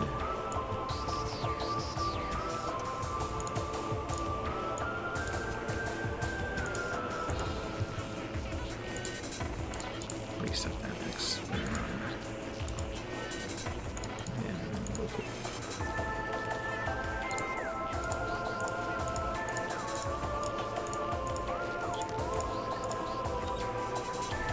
Do I watch historical drama movies? Yeah, I do. I'm pretty big into history. So stuff like Oppenheimer interests me. War movies. I watch a fair amount of those. Like 1917 is a fairly recent one. All Quiet on the Western Front. Stuff like that. I'm pretty big into World War II and World War I. So I watch a lot of those.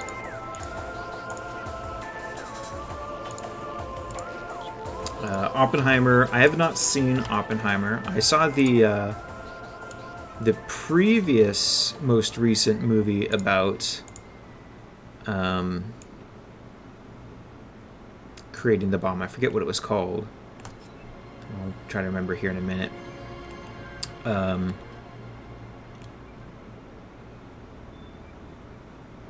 it's pretty good as well.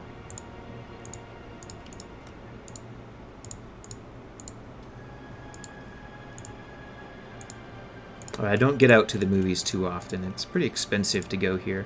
In fact, I have a movie story from the last time I went, which was not long ago, maybe a month or two ago.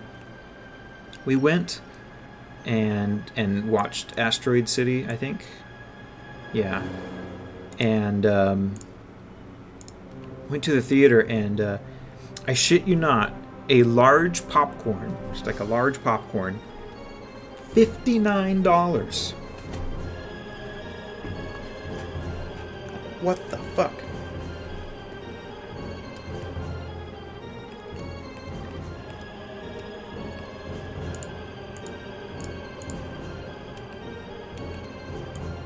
Needless to say, I did not see anyone with large popcorns in the theater. But I Holy crap, that is so expensive. A big Carrack fan there. Oh, yeah.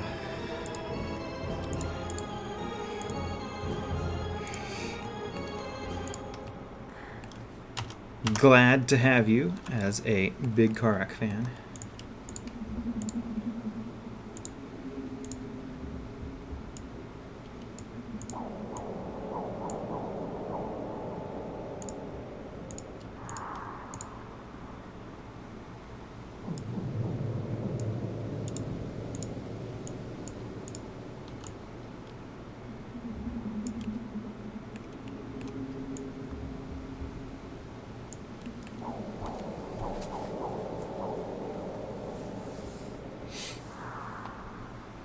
Is there an int as in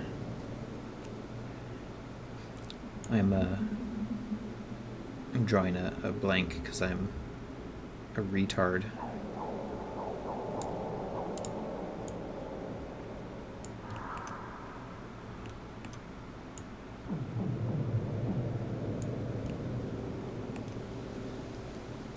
Oh, interior. There is not currently an interior. I don't think we're gonna do one on this version. However, I was talking about it earlier. I wanted to make sure stuff like the door hatch in the back here made sense as much as is reasonable, so that if in the future I end up making an interior for this, like Unreal Engine or Armor or whatever. But that an interior is outside of our goals at the moment. But it is definitely something that could be done in the future as a separate project. An extension on this one. We have plenty of space for an interior for 3 or 4 crew members. It would be a crouching room only. It's definitely going to be cramped in there. But then again, what tank isn't cramped on the inside? But we definitely have some space to do an interior with. In fact, for shits and giggles, we could just take a box here and kind of box out our interior. Just a real basic thing, just to see what kind of space we have to work with. This is going to be quick and dirty.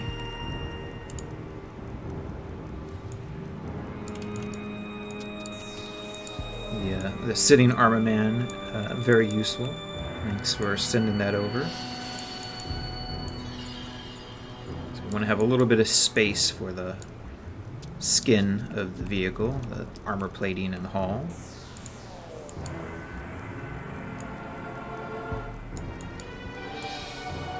This is going to be kind of gross and dirty. What I can do actually is go into here and I can just turn off symmetry.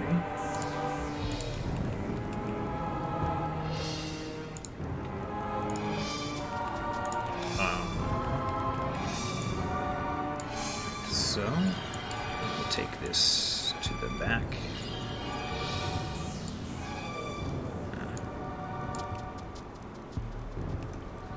And we'll get rid of that, and we'll get rid of that. And I need this to kind of come up like so.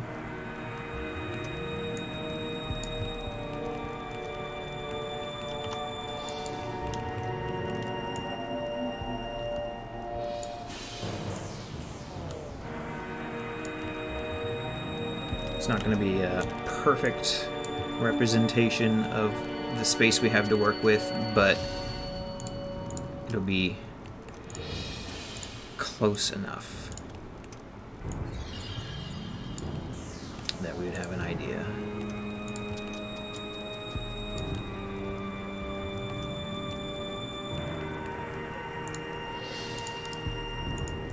So that's about what we have to work with for the interior, which isn't terrible.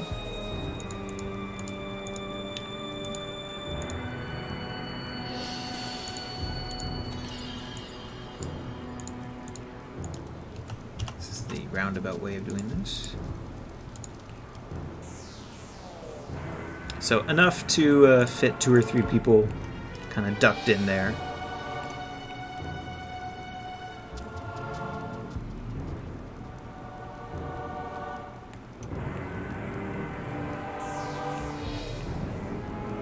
Crouching room only.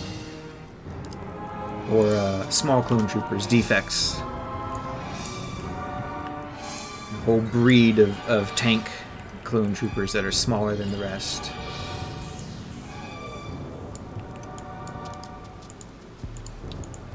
Actually, what we haven't done is a little comparison with the TX-130, which is also very helpful, or was very, very helpful when we set up the scale. Thanks also again for sending that over.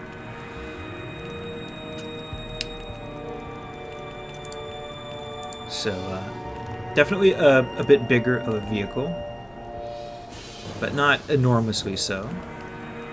We're also going to look at some of the details on here and maybe not copy them, but do some details inspired by the TX. Like the rear hatch is inspired by it. That way we have a few similarities between the two, since they're both Republic vehicles, potentially manufactured by the same company.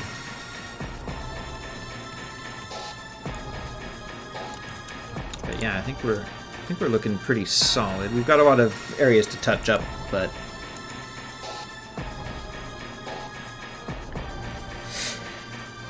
yeah, that's stupid expensive. Yeah. It was a matinee on like Monday afternoon or something, but there was like one other person in the theater. At least, like, in that showroom. Maybe 3 or 4 other people in the entire place that weren't employees. The employees were all, like, sitting on the floor, bored out of their mind. These poor theaters, I don't know if they're gonna last. They can't possibly be turning enough profit to stay afloat. Maybe desperately hoping things will return to the way they once were, but with prices like that for the accessories, and of course the rise of streaming. Everyone's got televisions. You know, you go to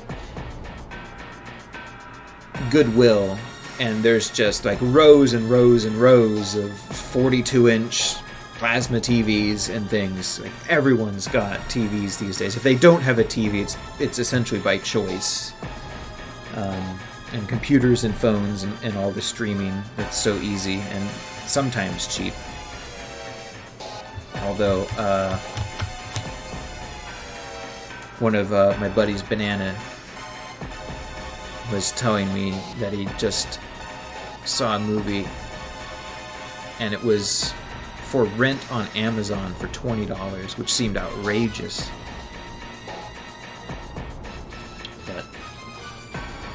I don't know, I haven't rented a movie for a long time. It's usually, well, not really. It's not usually on a streaming platform. I can never find what I look for.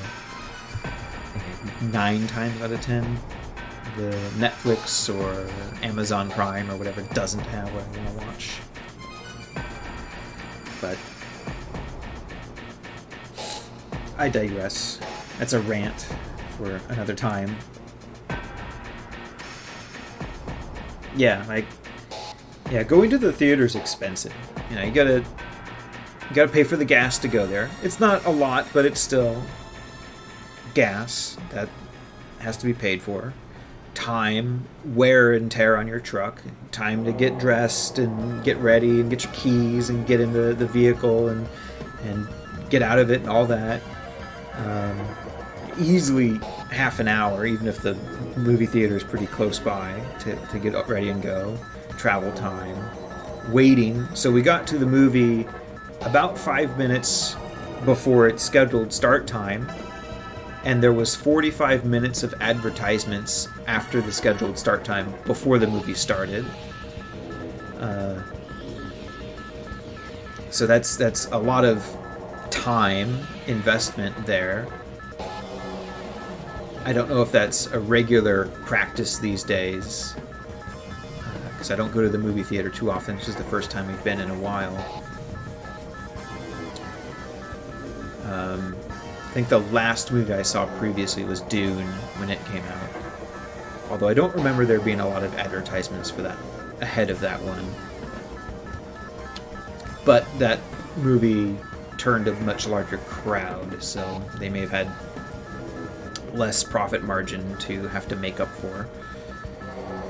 The advertisements were no good either. It's just like TV advertisements. It was dumb. It wasn't even like movie trailers or anything interesting.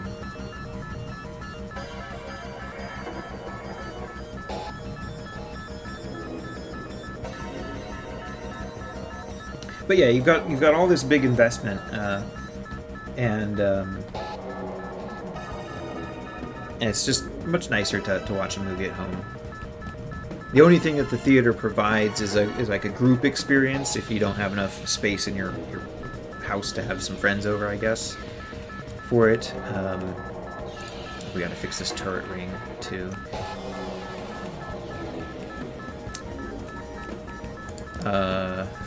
And then the big screen and the big sound system, but that's kind of take it or leave it depending on the movie. Some movies you really want to see in theater.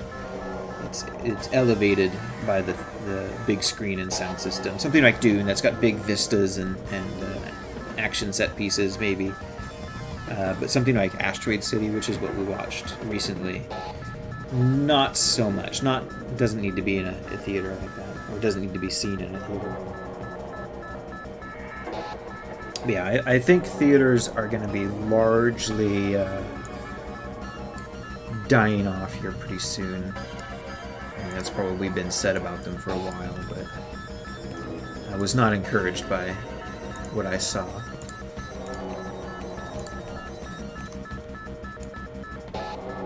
Alright, I want a soundtrack that isn't an alarm going on.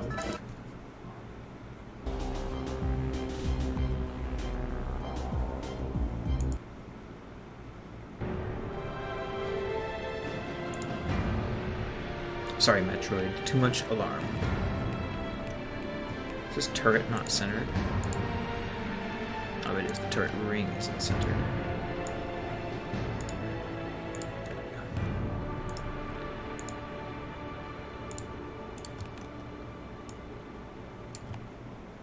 Alright.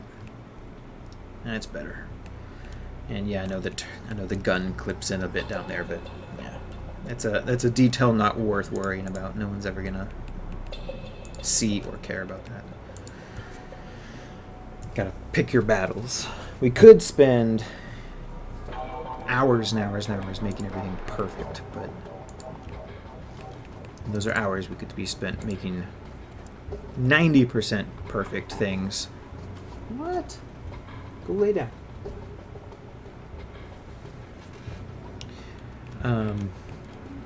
But making more. Speaking of, I need these things. Okay, these. You ride.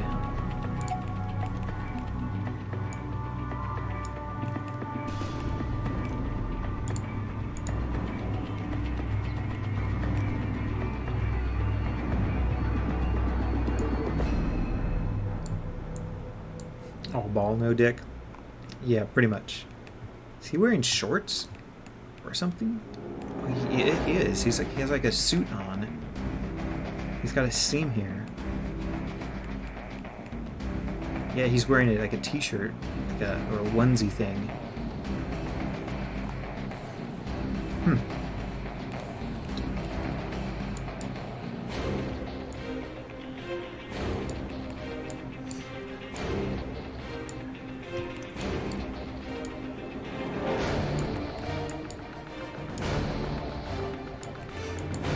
Got about 15 minutes or so,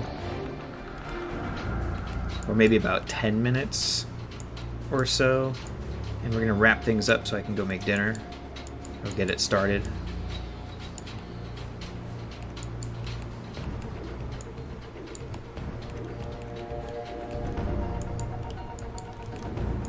Got a little bit of a later start today than I wanted, but we still got a lot done. I mean, we've gotten the thing almost completely done in terms of the mesh design. And this is a pretty solid build so far in terms of the optimization. There's not a whole lot for us to do. Optimization-wise, there's not a lot of rogue polygons and faces that need to be cleaned up. There's a few, but not like a usual starship of hundreds of little pieces everywhere that we threw together real quick.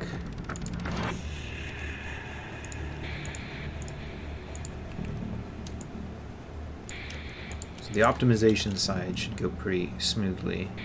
The UV mapping should also go pretty smooth. Since everything's pretty much just big angular plates.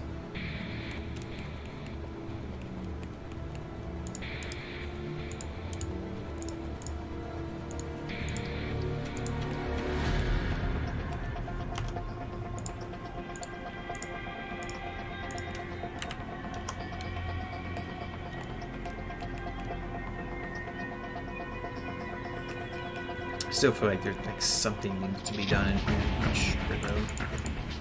Not sure.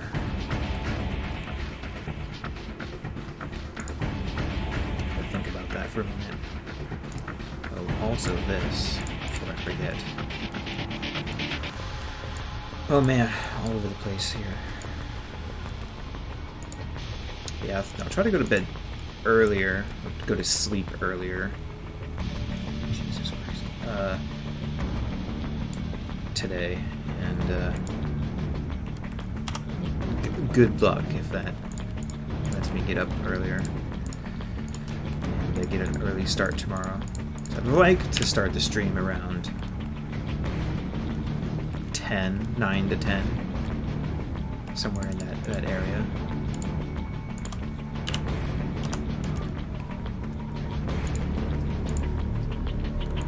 And that should give us, well, ideally I'd like to stream for about 8 hours or so. And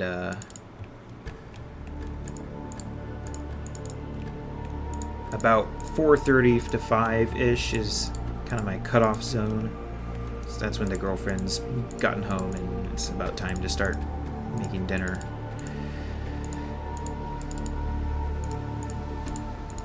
What did we get in today? About 6 hours? That's not too bad though. Yeah, if I start about 9, maybe 9:30, that would give us a good solid stream.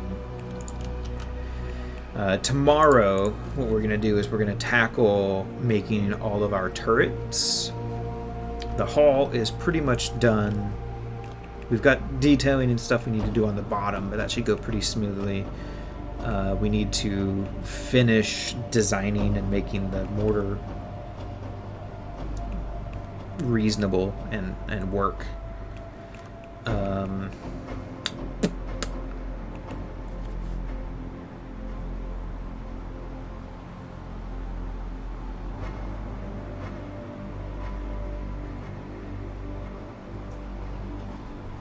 And then some details on the back end.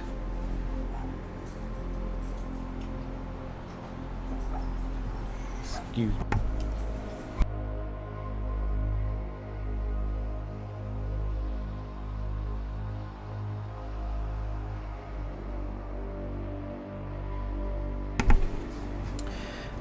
And then yeah, some details work on the back here. I'm not sure what we're gonna do yet with the back end, this big flat surface.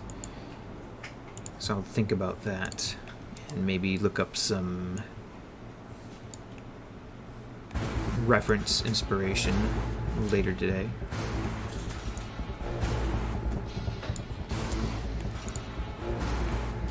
But yeah, I think tomorrow we'll focus, aside from those bits, which shouldn't take hopefully more than a couple hours to do all that, maybe 3.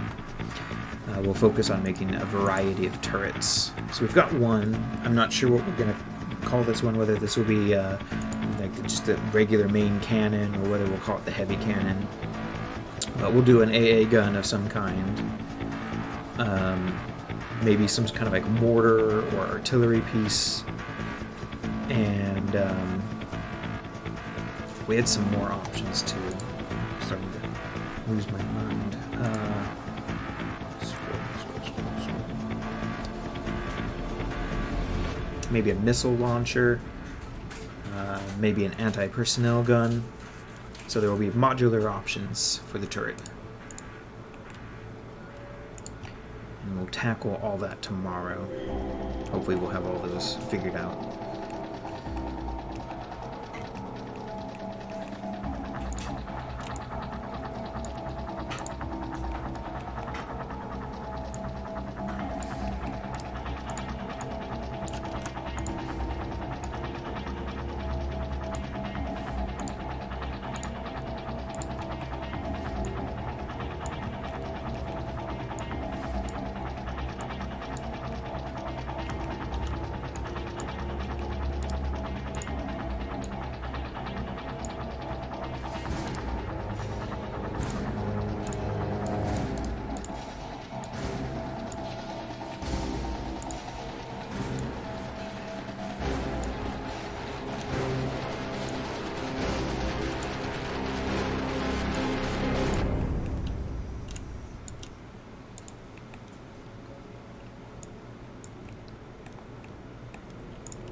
Maybe.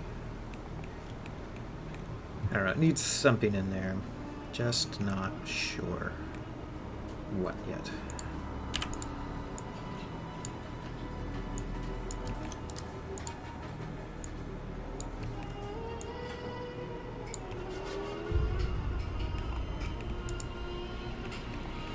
Maybe something just like that.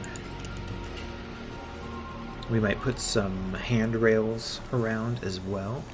They have that detail on the TX tank, so that's kind of nice. It'd be cool to have some stuff like that. If it makes sense to have any of that around. But yeah, I think we've made some good progress today. I'm liking how it's turning out. I might remake the mortars so that instead of kind of coming in at an angle, that they look straight forward. I don't know if that's going to vibe well with the angles of the hull or not.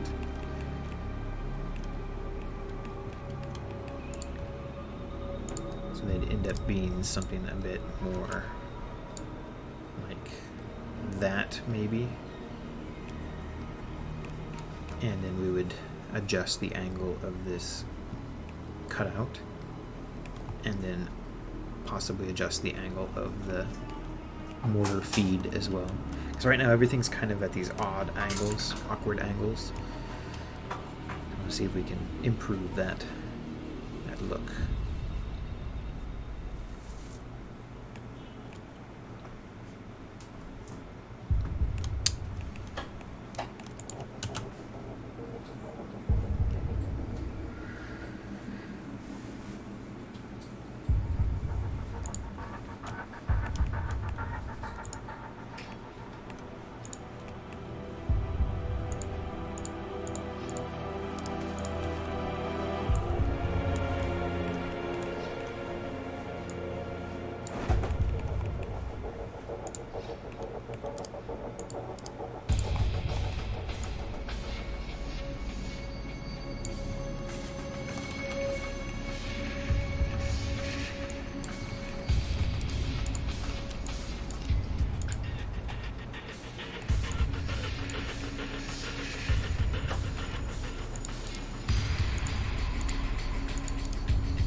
Yeah, I like that. I like those shapes.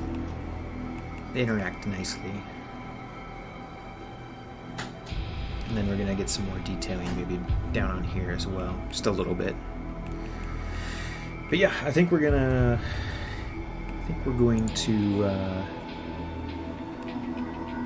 wrap it it up a bit for today, so I can get making dinner and relax and.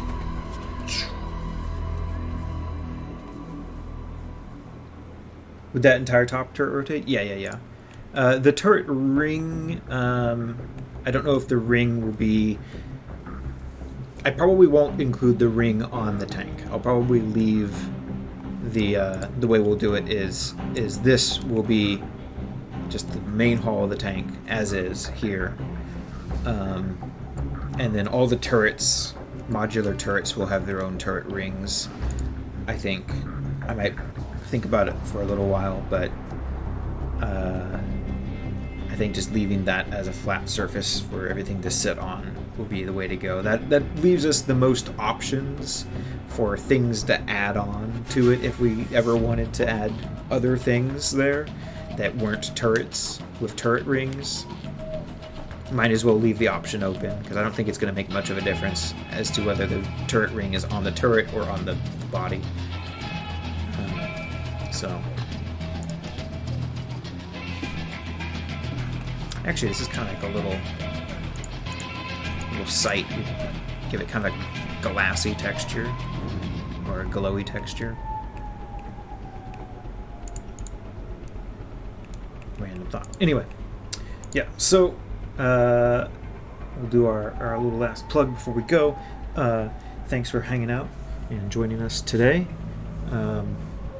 Anyone just stopping by, what we're doing is we're making a Republic Clone Wars tank inspired by the concept art for the Clone Wars Xbox game from, I don't know, 2002 or whatever. The one they end up going with in the game, which we see everywhere, is the TX-130, but the original concept was this tank, and I thought it was cool, so I put it up on Patreon, and the patrons said, yes, make the tank. And so that's what we're doing, and hopefully we'll get it done by the end of this week. And then I will release it to the patrons all optimized and textured and ready to be stuck in games like Unreal Engine or Empire at War or whatever. I mean, it won't be coded or animated, but the model will be complete with a texture, a PBR texture, and the mesh will be optimized and nice for usage there. And if you're interested in that, here is a link to the Patreon, where I release a model like this every month, usually a starship, but in this case they wanted a tank. And here is a link to my Discord as well. And otherwise, we'll be back tomorrow morning, 9 or 10-ish PST, somewhere around there, hopefully. And we'll be finishing off the main body mesh, probably doing some optimization work on that, and then knocking out as many additional modular turrets designs as we can fit in, hopefully 3 or 4 at least. And then we'll be back on either Thursday or Friday to do the texturing, depending on how things go. So thanks for hanging out, and thank you for the follows, and enjoy the rest of your Tuesday evening. Off we go.